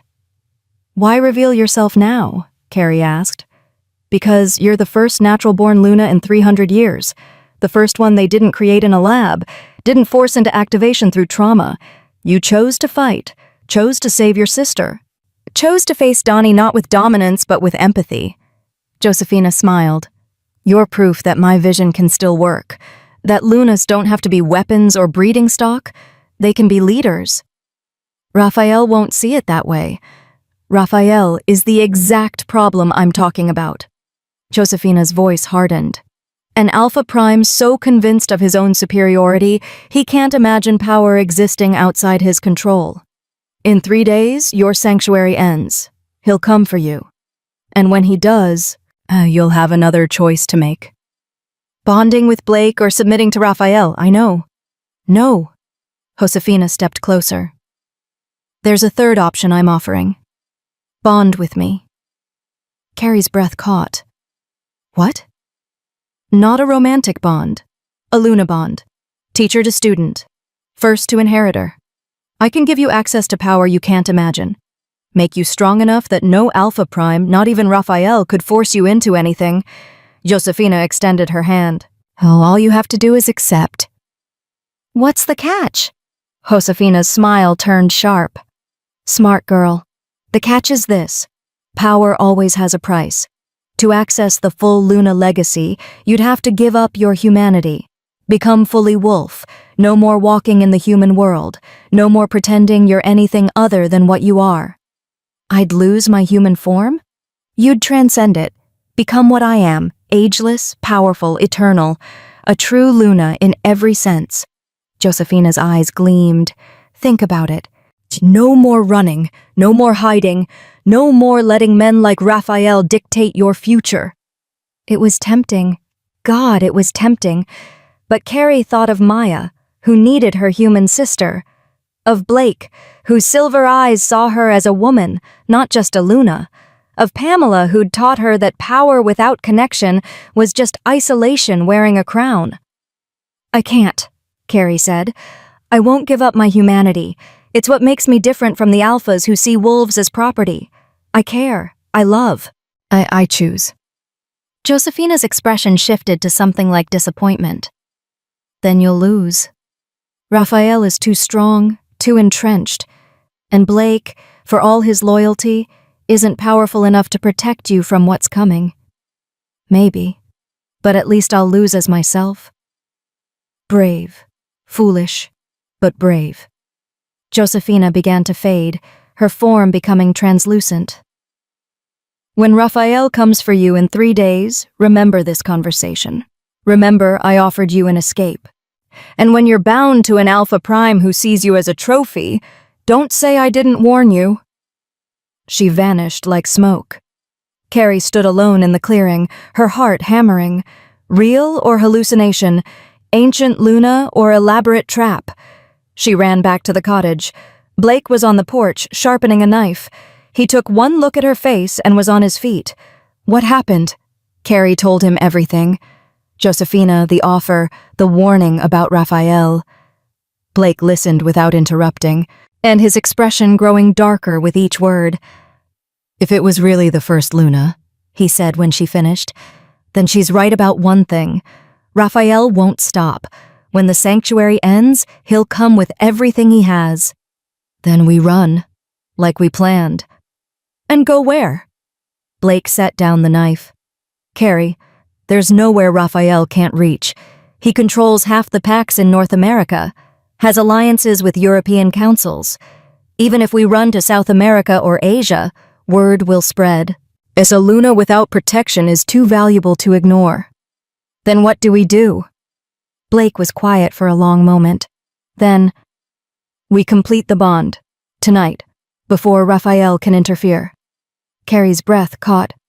Blake, I know what I said, about waiting for you to choose freely, but if we wait 3 more days, Raphael will make the choice for you.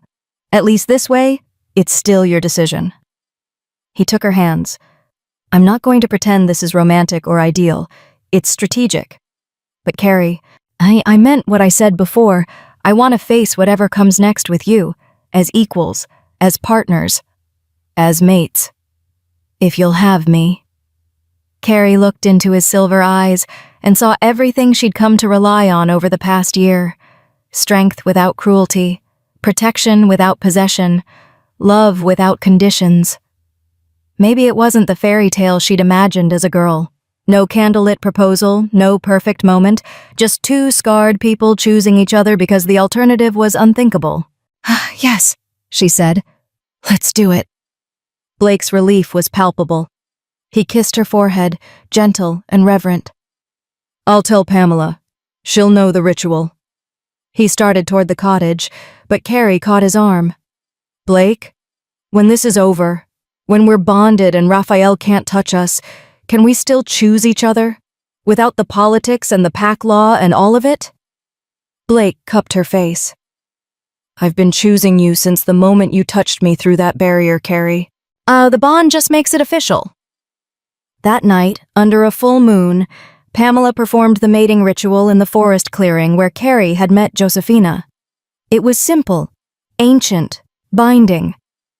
Blake shifted to wolf form first, massive and black, silver eyes glowing in the moonlight.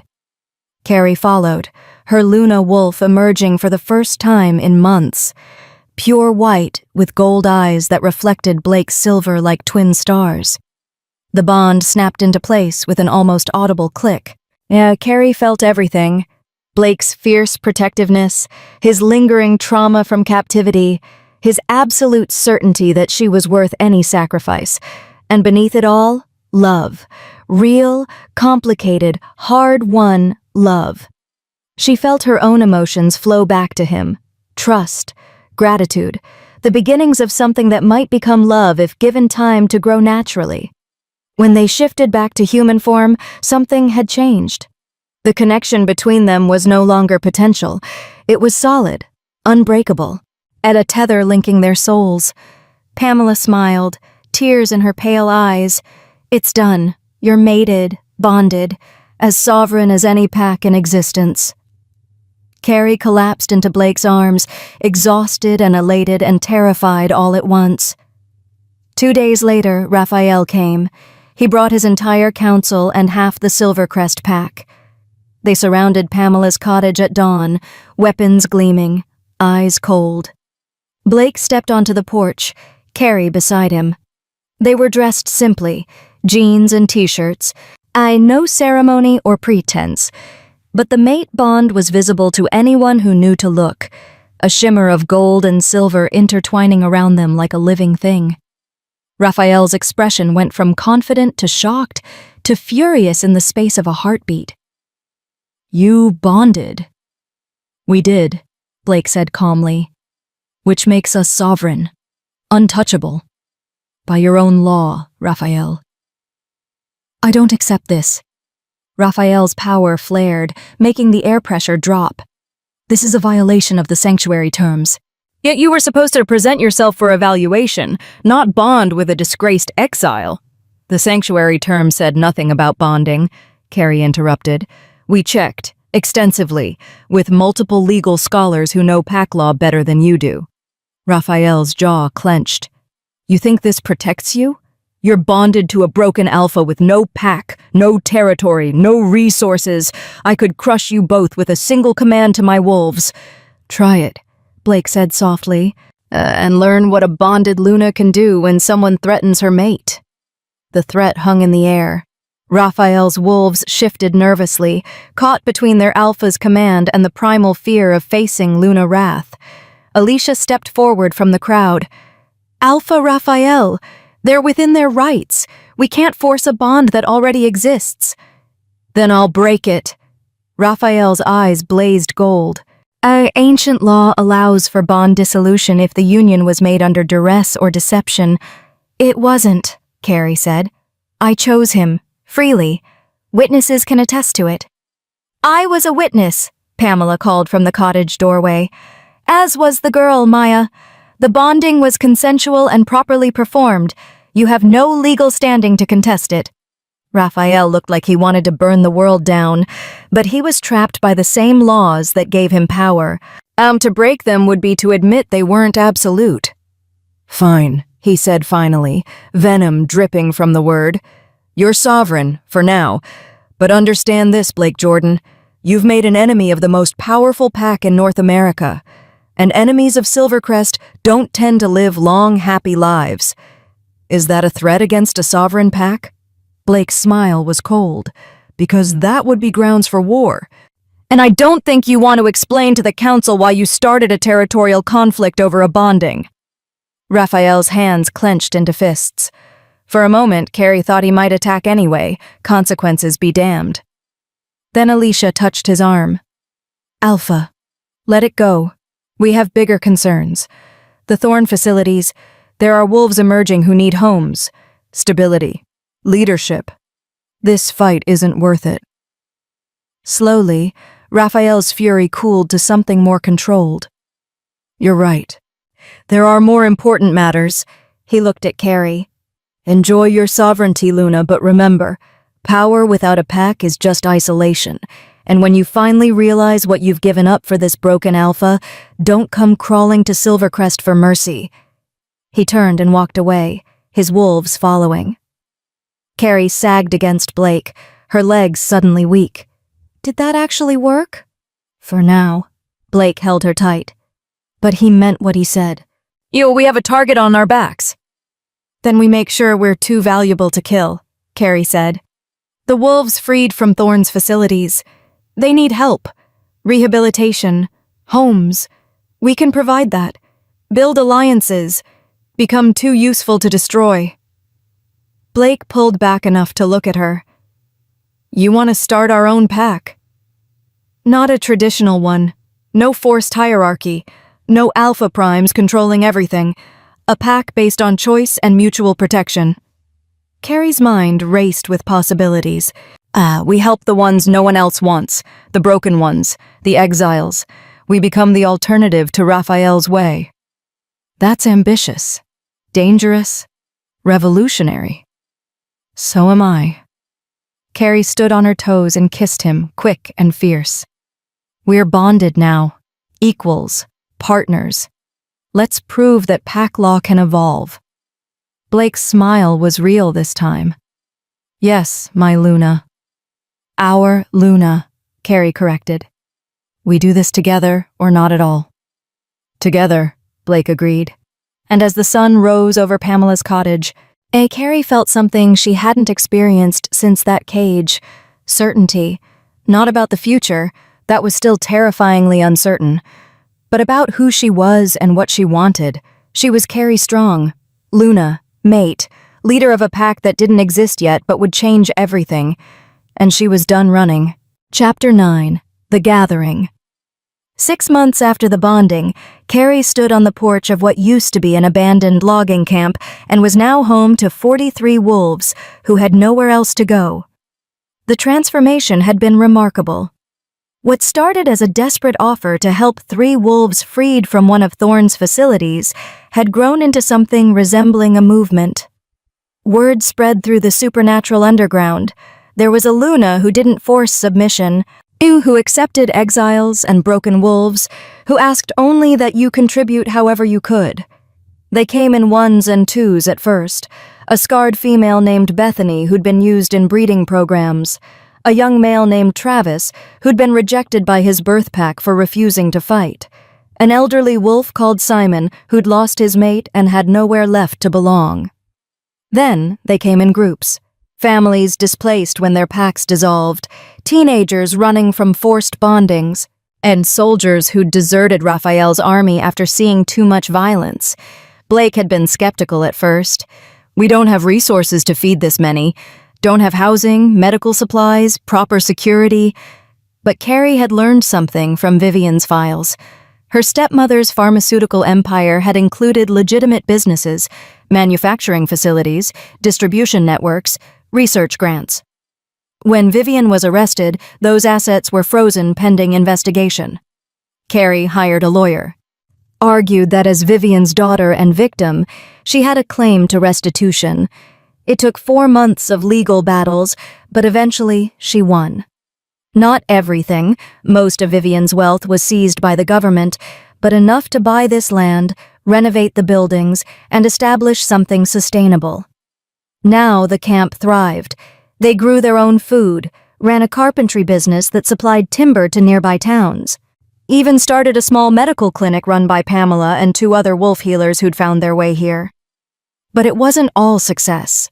There were tensions, arguments about hierarchy that Carrie had to mediate, wolves who struggled with the concept of choosing to follow rather than being compelled, and always, lurking at the edges, the knowledge that Raphael was watching, waiting for them to fail. Deep thoughts? Blake joined her on the porch, pressing a mug of coffee into her hands. Shed the mate bond hummed warmth between them, comfortable now, familiar. They'd grown into it over the months, learning each other's rhythms. Wondering if we bit off more than we can chew, Carrie admitted. Travis and Bethany got into another fight this morning about kitchen duty. Simon thinks we need formal rank structures, and Felix sent word that 3 more wolves are coming from a dissolved pack in Oregon. Felix is still passing us information? Blake raised an eyebrow. I'm surprised Alicia hasn't caught on. She has. She's the one sending them. Carrie sipped the coffee, savoring the warmth. Alicia doesn't agree with Raphael's methods, never has. She's been quietly directing wolves here who don't fit Silvercrest's model. That's a dangerous game.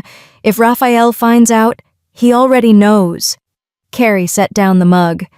He sent a message last week through Clarence. Said we're welcome to the defective wolves, keeps Silvercrest pure, and we get stuck managing the problems. Blake's expression darkened. He's hoping we'll collapse under the weight, trying to prove that compassion-based leadership doesn't work.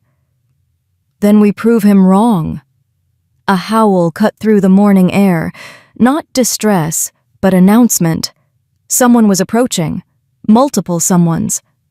Carrie and Blake moved as one, heading toward the main gate where Travis stood watch. The young wolf looked nervous, his hand on the rifle they kept for emergencies. Luna, Travis said, relief clear in his voice. We have visitors, a lot of them. Through the trees, Carrie could see movement, at least 20 wolves walking in loose formation. Leading them was a woman Carrie recognized from council meetings she'd watched via video feed, Linda, Alpha of the Cascade Mountain Pack, powerful, respected, and staunchly neutral in most territorial disputes. Should I call an alert? Travis asked. No, Carrie said, though her Luna power was already rising in defensive response. Let's hear what they want first. Linda approached with the calm confidence of someone who'd never had to fight for respect. She was in her 50s, gray streaking her dark hair, with eyes that assessed everything. Behind her, the 20 wolves ranged from teenagers to elderly, all watching Carrie with varying degrees of hope and suspicion. Luna Carrie, Linda said, stopping at a respectful distance. I come under flag of truce. Well, we need to talk. Then talk. Linda gestured to the wolves behind her. These are members of my pack. 20 out of 73. They've asked permission to leave and join your, what are you calling it? Community? Collective? We call it Haven, Carrie said. The name had emerged organically. Someone had said it felt like a safe haven, and it stuck. Why would your wolves want to leave? Cascade Mountain has a good reputation. Fair leadership, no forced bondings, reasonable territory? Because fair isn't enough anymore, one of the younger wolves interrupted, stepping forward. She had fierce eyes and fresh scars on her arms. I'm Christy. 3 months ago, Raphael's enforcers came through our territory hunting a rogue wolf. They killed him on our land without asking permission. When Alpha Linda protested, Raphael said it was pack business and she should stay out of it. Linda's jaw tightened. He's been pushing boundaries, then testing how much he can take before we push back.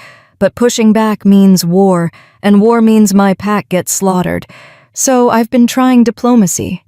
She looked at Carrie. But my wolves don't want diplomacy. They want leadership that fights, and they think you're it. Carrie's heart sank. I'm not trying to recruit from established packs. Haven is for wolves who have no other options. We don't, Christy said. Not really. Stay with Cascade and watch Raphael slowly take control until we're just an extension of Silvercrest, or come here and maybe build something different. I can't accept wolves from another alpha without permission, Carrie said to Linda. That violates territorial law. Which is why I'm here giving it. Linda's expression was complicated. Pride, resignation, and something like hope. I'm too old to fight Raphael, Luna. My pack knows it. But you're young, powerful, and then you've already proven you can stand against him. These 20 want to follow you. I won't force them to stay. Blake stepped forward. This isn't just 20 wolves transferring allegiance. This is the beginning of something bigger. Other packs will see it as Haven poaching members. Raphael will use it as proof we're destabilizing the established order. Good, Christie said. The established order is broken. Let's break it further. You don't understand what you're asking, Carrie said. Oh, Haven works because we're small, under the radar. If we start accepting pack transfers, we become a threat. Raphael won't ignore that. He's not ignoring you now, Linda pointed out. He's watching everything you do, waiting for you to make a mistake big enough to justify crushing you. At least this way you have numbers, strength. Carrie looked at the 20 wolves. They were scared, but determined, ready to risk everything for the possibility of something better. And it reminded her of herself a year ago, making the choice to step into that cage. She opened herself to the lunescents, feeling out their intentions. No deception, no plants from Raphael. Just desperate hope that there could be a pack where choice mattered more than power. If you join Haven, Carrie said carefully, you follow our rules. No forced hierarchy. Everyone contributes. Conflicts are resolved through mediation, not combat. And if anyone tries to use Luna compulsion to force others, they're out permanently. Agreed, Christie said immediately. The others nodded. Carrie looked at Blake. Through the mate bond, she felt his concern but also his trust. He'd support whatever decision she made. All right, Carrie said. Welcome to Haven. Travis, can you show them to the guest cabins? We'll work out permanent housing later. As the new wolves followed Travis toward the camp, Linda lingered. Thank you for giving them hope. You could have kept them, forced them to stay. I could have. Linda smiled sadly. But I remember what it was like to be young and certain the world could be better. Who am I to kill that, even if it means losing a quarter of my pack? She left, walking back into the forest with the quiet dignity of someone who knew their time was ending. Blake wrapped an arm around Carrie's waist. We just went from 43 wolves to 63. Oh, we're officially too big to ignore. I know. Raphael will hear about this within hours. He'll see it as an act of aggression. I know that too. Carrie leaned into him, drawing comfort from his solid presence. But what was I supposed to do? Turn them away? Send them back to a pack that can't protect them? No. You did exactly what a Luna should do. Blake kissed the top of her head. But now we need to prepare, because Raphael won't let this stand. He was right. 3 days later, Clarence arrived at Haven's gates, not with an army, but alone, holding a white flag. He looked exhausted, his scars seeming deeper in the afternoon light. I come with a message from Alpha Raphael, Clarence said when Carrie met him at the gate. He invokes Right of Gathering. Carrie's stomach dropped. Right of Gathering was ancient law, a summit where all pack leaders in a territory met to resolve disputes that threatened regional stability. Ill attendance was mandatory for any pack operating within the designated zone. When? Blake asked. 3 weeks. Silvercrest territory, neutral ground under council supervision. Clarence met Carrie's eyes. He's going to call for a vote to determine whether Haven qualifies as a legitimate sovereign pack or whether you're just a rogue Luna collecting strays. And if the council votes against us? Then Haven is dissolved by decree. Your wolves are distributed among established packs. And you? Clarence's expression turned grim. You submit to Raphael's authority as the ranking Alpha Prime, permanently. The implications crashed over Carrie like a wave. Raphael wasn't going to attack them physically. He was going to destroy them legally, using the same pack laws she'd been trying to change. Tell Raphael we'll attend, Carrie said, "and we'll be ready." After Clarence left, Carrie called a meeting of Haven's core members: Blake, Pamela, Travis, Christy, Simon, and a few others crowded into the main cabin. "Raphael is forcing a confrontation," Carrie explained. "In 3 weeks, we have to prove Haven deserves to exist, that we're not just a collection of refugees, but a real pack with structure, purpose, and leadership." "How do we do that?" Travis asked. "We don't have traditional rank systems. No enforcers, no formal challenges, no territorial boundaries marked and defended." "We have something better," Christy said. "We have choice. We have 53 wolves who chose to be here because they believe in what we're building." 63, Carrie corrected. "Don't forget Linda's transfers."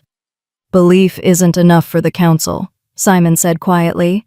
"They'll want to see stability, proof that we can defend our territory, manage internal conflicts, sustain ourselves economically, traditional pack markers. Then we give them proof." Blake stood, moving to a map of their territory tacked to the wall. "Yeah, we've been so focused on being different that we forgot we still need to function within the existing system, at least until we're strong enough to change it." Over the next 3 weeks, Haven transformed again. They established formal patrol schedules, created a council structure where representatives from different groups could voice concerns, set up trade agreements with nearby towns for timber and medical supplies, even conducted formal training in combat and defense, led by Blake and the few experienced fighters they had. It wasn't perfect. There were still arguments, still wolves who struggled with the lack of rigid hierarchy. But slowly, something resembling a functional pack emerged. The night before the gathering, Carrie stood in the forest clearing where she and Blake had bonded. The full moon hung overhead, silver and cold. "Nervous?" Blake joined her, his warmth cutting through the chill. "Terrified," Carrie admitted. "What if we're not ready? Oh, what if the council sees through all our preparations and recognizes us for what we really are? A desperate experiment that's barely holding together? Then we fail, and we start over somewhere else." Blake turned her to face him. "But Carrie, look at what you've built. 6 months ago, you were running for your life. Now you're leading 63 wolves who chose you. Not because you compelled them, because you gave them something worth believing in." "Choice. Freedom," Blake corrected. "So, the freedom to be themselves without fear. That's worth fighting for. Worth risking everything for." Carrie leaned into him, feeling the mate bond pulse with his certainty. "What if I'm not strong enough? Not Luna enough?" "Then you'll become strong enough. You always do."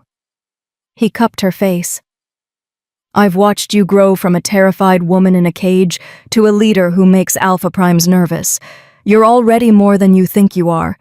She kissed him then, desperate and fierce, pouring a year's worth of trust and fear and hope into the contact. Blake responded in kind, his hands tangling in her hair, his body solid and real against hers. When they finally pulled apart, both breathing hard, Blake's smile was soft. "Whatever happens tomorrow, we face it together." "Together," Carrie echoed. The next morning, they drove to Silvercrest territory with an escort of their strongest wolves. And the gathering was being held in a massive amphitheater carved into the mountainside, ancient stone that had hosted council meetings for centuries. Hundreds of wolves were already assembled. Carrie recognized pack leaders from across the region: Linda of Cascade Mountain, looking resigned; Hector of Coastal Ridge, who'd always been friendly to Haven; Arnold of High Desert, who made no secret of his contempt for rogue elements; and at the center, presiding over everything, sat Raphael. And he wore formal robes again, crimson and silver. His council flanked him: Alicia, Clarence, and 3 others Carrie didn't recognize. His golden eyes found hers across the crowd, and his smile was pure predator. "Welcome to the gathering," Raphael's voice boomed across the amphitheater. "We are here to address a question that affects us all. Does Haven, the so-called pack of Luna Carey Strong, deserve recognition as a sovereign entity? Or is it an unstable collection of rogues that threatens our community's safety?" He gestured to Carrie. Luna strong. Step forward and make your case. Carrie walked into the center of the amphitheater, feeling hundreds of eyes on her. The Luna power rose in response to the pressure, making her skin glow faintly gold. Haven is a sovereign pack, she said, her voice carrying despite her fear. We have territory, resources, and 63 members who freely chose to join us. And we follow pack law regarding disputes and territorial boundaries. We contribute to the regional economy and have defended our land from outside threats. All true, Raphael conceded. But you lack traditional structure. No enforcer class, no formal rank challenges, no Alpha Prime to balance your Luna authority. How can you claim to be a legitimate pack when you reject the fundamental principles that define us? Because those principles are broken, Carrie said bluntly. Uto pack law was designed to protect wolves, but it's been twisted into a tool for control. Forced bondings, mandatory combat, exile for anyone who questions authority. Haven offers an alternative, a pack based on choice and mutual support. Chaos, you mean? Arnold called out. A pack without hierarchy is just a mob waiting to tear itself apart. Is it? Carrie turned to face him. Because in 6 months, Haven has had 0 deaths from internal combat, 0 forced bondings, 0 exiles. How many can Silvercrest say the same? Raphael's expression darkened. You're comparing 6 months to centuries of tradition. I'm comparing results. Carrie faced the assembled leaders. Every wolf in Haven chose to be there, not because I compelled them, not because they had no other options, but because they believe pack life can be different, better. And you're threatened by that because it proves everything you've built is optional. The silence that followed was deafening. Then Linda stood. I vote to recognize Haven as sovereign. They've met the legal requirements and their model has merit. Arnold shot to his feet. They're a cancer. Accepting them legitimizes rebellion against established order. Order that's failed, Hector interrupted, standing as well. I vote recognition. One by one, the pack leaders voted. Some for, some against. The count stayed close, balanced on a knife's edge. Finally, only Raphael remained. His vote would decide everything. Chapter 10. The choice. Raphael stood slowly, his movements deliberate, theatrical. The amphitheater fell silent as every wolf waited for the most powerful Alpha Prime in North America to render his verdict.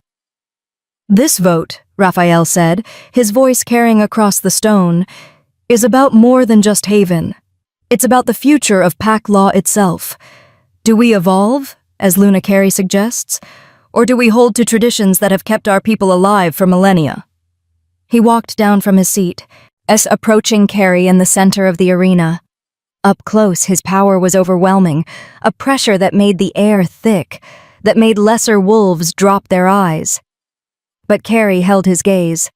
The Luna power rose to meet his challenge, gold against gold. I've watched you this past year, Raphael said quietly, so only she could hear. Watched you build something I didn't think was possible, a pack without compulsion, without fear, and I'll admit, part of me respects it. Hope flickered in Carey's chest. But respect isn't enough. Raphael's voice hardened. You're dangerous, Luna. Not because you're cruel or power-hungry, because you make wolves believe they don't need alphas, that they can choose their own way, and if that belief spreads, he shook his head. The entire pack structure collapses, centuries of stability, gone, replaced by chaos. Or replaced by freedom, Carey said. Raphael smiled without warmth. Same thing from where I'm standing. He turned to address the assembly. I vote against recognition. Haven is not a legitimate pack. It's an experiment that will end in blood and chaos. I move that it be dissolved immediately, its members distributed among established packs where they can be properly integrated. The words hit like a physical blow. Carey felt Blake's rage through the mate bond, felt her own wolves tense behind her, ready to fight. But it was Alicia who spoke next. I invoke right of challenge. She stepped down from the council platform, as her voice clear and unwavering. As Beta of Silvercrest, I have the legal right to challenge the Alpha's decision in matters affecting pack welfare. I believe recognizing Haven is in our best interest, and I'm willing to stake my position on it. The amphitheater erupted in shocked murmurs. Right of challenge was rarely invoked. It meant the Beta was willing to fight the Alpha for leadership if necessary. Raphael's expression turned dangerous. Alicia, you're making a mistake. No, Aunt, you are. Alicia faced him without flinching. You're so afraid of losing control that you can't see the truth. Haven isn't a threat, it's a solution. The wolves going there are the ones who'd leave anyway, who'd become rogues or die fighting the system. Carrie is giving them a place to belong. That makes our community stronger, not weaker. She's turning them against traditional pack structure. She's offering them choice, and if our structure can't survive people having choices, then maybe it deserves to fall. Alicia's eyes blazed. I've served Silvercrest for 30 years, watched you consolidate power, eliminate dissent, turn us into something I barely recognize. I stayed because I hoped you'd change, but you won't, so I'm done. She turned to Carrie. If Haven will have me, I formally request transfer of allegiance. The shock was total. Silvercrest's Beta, Raphael's second-in-command for 3 decades, was defecting to Haven in front of the entire regional council. Denied, Raphael snarled. You're bound by oath. An oath to serve the pack's best interest, not yours. Alicia pulled off her council insignia, a silver pin shaped like a wolf's head, and let it fall to the stone floor. The clang echoed in the silence. I'm a free wolf now, and I choose Haven. Raphael's power exploded outward, making wolves throughout the amphitheater drop to their knees. But Carrie stepped forward, her Luna power rising to shield Alicia from the worst of it. She made her choice, Carrie said, her voice resonating with harmonics that made the stone beneath them vibrate. You don't own her. You don't own any of them. And if you try to force her back, you prove everything I've been saying about Alpha Primes using pack law as a weapon. Raphael and Carrie faced each other, power against power. The air between them crackled with energy, gold and gold, Luna and Alpha Prime, 2 forces that should balance, but instead threatened to tear everything apart. Then Felix stepped down from the council platform. I request transfer to Haven. Clarence followed. As do I. One by one, wolves stood throughout the amphitheater, from Silvercrest, from other packs, from the observers who'd come just to watch the spectacle. I choose Haven. I choose Haven. I choose Haven. The litany grew, a wave of defection that couldn't be stopped. Not because Carrie was compelling them, because she'd proven that another way was possible. Raphael's expression went from fury to something like devastation. He was watching his absolute authority crumble in real time, undone not by violence, but by simple choice. Enough! His roar shook the amphitheater. All of you, sit down! This is treason! I am your Alpha Prime, and I command— You command nothing, Alicia said quietly. Not anymore. An Alpha without wolves is just a man with delusions of grandeur. Raphael's hands clenched into fists. For a moment, Carrie thought he might attack anyway. Laws be damned. But then something in his expression shifted. Not acceptance. Raphael would never accept this. But recognition that he'd lost this battle. Fine, he said, each word brittle as ice. Recognize Haven. Let them take the broken, the weak, the ones too cowardly to embrace their true nature. But mark my words. His golden eyes burned into Carrie's. This will end in blood. Your precious experiment will collapse under the weight of its own idealism. And when it does, don't come crawling back to traditional packs for help. He turned and walked out of the amphitheater, his remaining loyalists scrambling to follow. The silence he left behind was profound. Then Hector started clapping. Slowly at first, then louder. Others joined in until the amphitheater thundered with applause. Linda approached Carrie, smiling. Congratulations, Luna. You just changed the supernatural world whether you meant to or not. I didn't mean to, Carrie said weakly. Oh, her legs felt like water. I just wanted to give wolves a choice. Sometimes that's all it takes. Linda gestured to the dozens of wolves who'd pledged to Haven. You're going to need more cabins. The return to Haven was chaotic. 57 new transfers, including Alicia, Felix, and Clarence, all needing housing, integration, purpose. The camp that had felt spacious with 63 wolves now groaned under the weight of 120, but they made it work. While Alicia took charge of logistics with ruthless efficiency, Felix organized patrols, Clarence led construction crews to build new cabins. And Carrie found herself not just a Luna, but a true pack leader, mediating disputes and making decisions that affected over 100 lives. 3 months after the gathering, Maya burst into Carrie's office, a converted storage shed with a desk and filing cabinets, waving her phone. You have to see this. It's going viral. She thrust the screen at Carrie. Shala video was playing, shaky phone footage of the gathering, showing Raphael's fury and Alicia's defection. But more importantly, showing wolves choosing Haven, choosing freedom. Someone recorded it? Carrie's stomach dropped. The gathering was supposed to be private. Too late for that. It's already got 2 million views. And look at the comments. Maya scrolled. Wolves from all over the country are talking about it, asking how they can join Haven, asking if there are other packs like ours. Blake appeared in the doorway, his expression grim. It's not just wolves. Humans are noticing too. There are conspiracy theories forming, questions about what really happened at Vivian's labs. The supernatural community's existence is no longer a well-kept secret. Carrie felt the weight of it crushing down. They'd been trying to build something small, manageable, safe. And instead they'd accidentally triggered an exposure event that could change everything. What do we do? She asked. We adapt, Alicia said, joining them.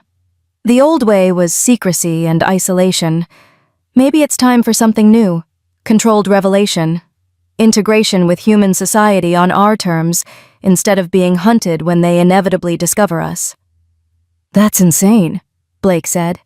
Humans with advanced weapons against supernatural beings? Oh, that's a war we can't win. Then we make sure it's not a war, Carrie said slowly. The idea forming in her mind was terrifying, but also inevitable. We offer them the truth, not as a threat, but as an opportunity for coexistence. Show them we're not monsters, that we've been living alongside them peacefully for centuries. And if they decide to hunt us anyway? Then at least we tried. Carrie stood, feeling the Luna power settle around her like a mantle. Haven was built on the principle that choice is better than compulsion. That applies to humans too. They deserve to choose whether to live in fear or understanding. The decision to go public was the hardest Carrie ever made. They spent weeks preparing, gathering evidence, crafting a narrative, reaching out to sympathetic journalists and scientists. Pamela worked with human doctors to demonstrate werewolf healing. Travis volunteered to shift on camera, in showing the transformation was real, but controlled. 6 months after the gathering, Carrie stood in front of a press conference. Cameras from every major news outlet focused on her. Behind her stood Blake, Alicia, and representatives from a dozen packs that had agreed to support the revelation. My name is Carrie Strong, she began, her voice steady despite her terror. And I'm what's called a Luna, a leader among werewolves. We exist. We've always existed. And it's time you knew the truth. The revelation shook the world. There was panic, predictably, calls for registration, for containment, for elimination. But there were also voices of reason, scientists fascinated by the genetics, philosophers discussing what this meant for human identity, ordinary people who'd always suspected there was more to the world than they'd been told. Haven became ground zero for supernatural human relations. They offered tours, answered questions, as proved that coexistence was possible. It wasn't perfect. There were attacks from human extremists and wolf traditionalists who saw the revelation as betrayal.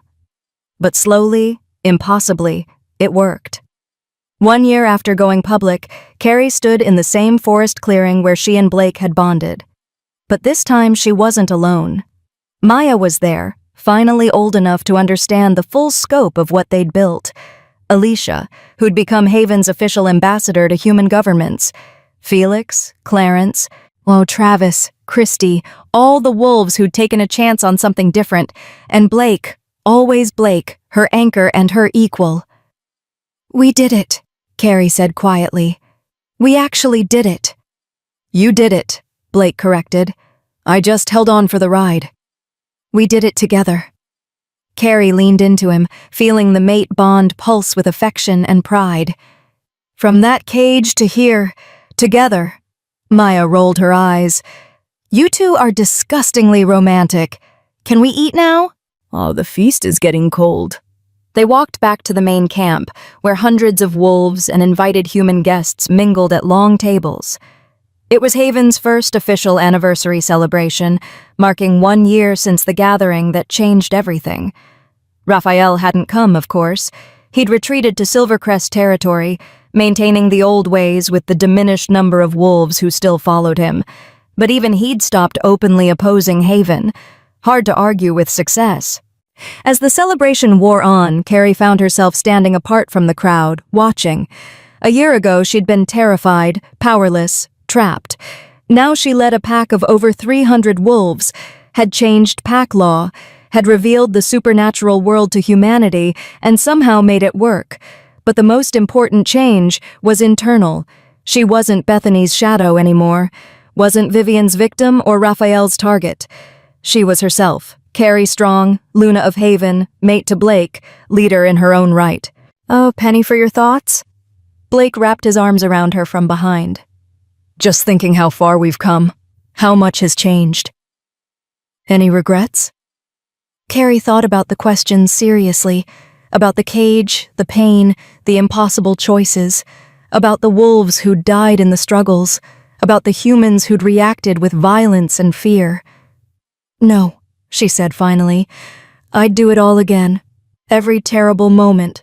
Because it led here." "Even the feral wolf part?" Carrie turned in his arms, smiling. "Especially the feral wolf part. Best decision I ever made, touching you through that barrier." Blake kissed her, soft and sweet. "Second best decision I ever made, not eating you that night." "What was the first?" "Choosing to stay human when you walked in. Choosing to trust that maybe, just maybe, one person in that awful place would see me as something other than a monster." Tears pricked Carrie's eyes. "You were never a monster." "I know that now." Because you showed me." Blake brushed a strand of hair from her face. "You showed all of us." "That's your gift, Carrie. Not the Luna power or the ability to compel. It's that you see people, really see them, and you give them the freedom to be who they choose to be." "We gave them that," Carrie corrected. "You, me, Alicia, everyone who believed a pack could be different." "Together. Together," Carrie echoed. They stood like that for a long moment, wrapped in each other and the peace they'd fought so hard to build. In the distance, wolves and humans laughed and talked, the sound of two worlds learning to coexist. It wasn't perfect. There would be more challenges, more threats, more impossible choices. But for now, in this moment, Carrie Strong was exactly where she was meant to be. Free, loved, home, and ready for whatever came next. Epilogue. 5 years later, Maya stood in front of the same forest clearing, preparing for her own journey. At 17, she'd chosen to undergo voluntary activation, not because she had to, but because after years of watching her sister lead, she wanted to contribute in her own way. Carrie watched from the edge of the clearing, Blake beside her. Their daughter, barely 2 years old, a miracle they'd been told was impossible, slept in Blake's arms, tiny fingers clutching his shirt. Are you ready?" Pamela asked Maya gently. Maya nodded, nervous but determined. "I'm ready." The ritual was gentler than Carrie's forced activation. Controlled, chosen. When the golden light erupted from Maya's skin, it was beautiful rather than terrifying. 2 Lunas now, sisters in blood and power. Haven had grown beyond anything Carrie imagined. 5,000 wolves across North America, all united by the principle of choice over compulsion. Human-werewolf hybrid communities existed in 3 countries, and the supernatural revelation had opened doors to other hidden communities. Vampires, fae, beings Carrie was still learning about, but the core remained the same: freedom, choice, the belief that every being deserved to decide their own path. As Maya completed her transformation and opened eyes that now glowed gold, Carrie felt the Luna bond stretch to include her sister. 2 points of light in the darkness, and proving that the future didn't have to look like the past. "Welcome to the family," Carrie said, pulling Maya into a hug. "The real family." Maya laughed, tears streaming down her face. "Took you long enough to activate me. You had to choose it yourself. That was the whole point." Their daughter woke up, looked at Maya with curious eyes, and reached out tiny hands. Maya took her niece carefully, and the baby's eyes flashed briefly gold before settling back to normal amber. Oh, Pamela breathed. "She's going to be powerful, 3rd-generation Luna, born to a true mated pair. The prophecies spoke of this." "No prophecies," Carrie said firmly. "She gets to choose her own destiny, just like everyone else." Blake kissed Carrie's temple. "Our daughter, the revolutionary." "Our daughter, the person," Carrie corrected. "Who happens to have incredible power and amazing parents and a pack that will love her no matter who she becomes." "And an aunt who's going to spoil her rotten," Maya added. They walked back to Haven together, 3 Lunas, 1 Alpha, and a sleeping child who represented everything they'd fought for. The future was uncertain. There would always be threats, always be those who wanted to return to the old ways.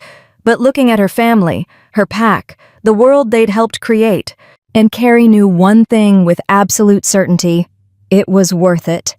Every moment of terror, every impossible choice, every battle fought and won. Because in the end, they'd proven something revolutionary. Monsters weren't born. They were made by systems that refused to see them as people. And when you gave people the freedom to choose who they wanted to be, they chose to be extraordinary. And that brings us to the end of Carrie and Blake's journey. From a rusted chain in a frozen lab to a pack of 300 wolves who chose freedom over fear. What started as survival became revolution. Here's what I want to know. If you were Carrie, would you have taken Josefina's offer? Given up your humanity for unlimited power and safety? Or would you have chosen the harder path, staying vulnerable but free to love? Drop your answer below. I read every comment. Thanks for reading this full-length story.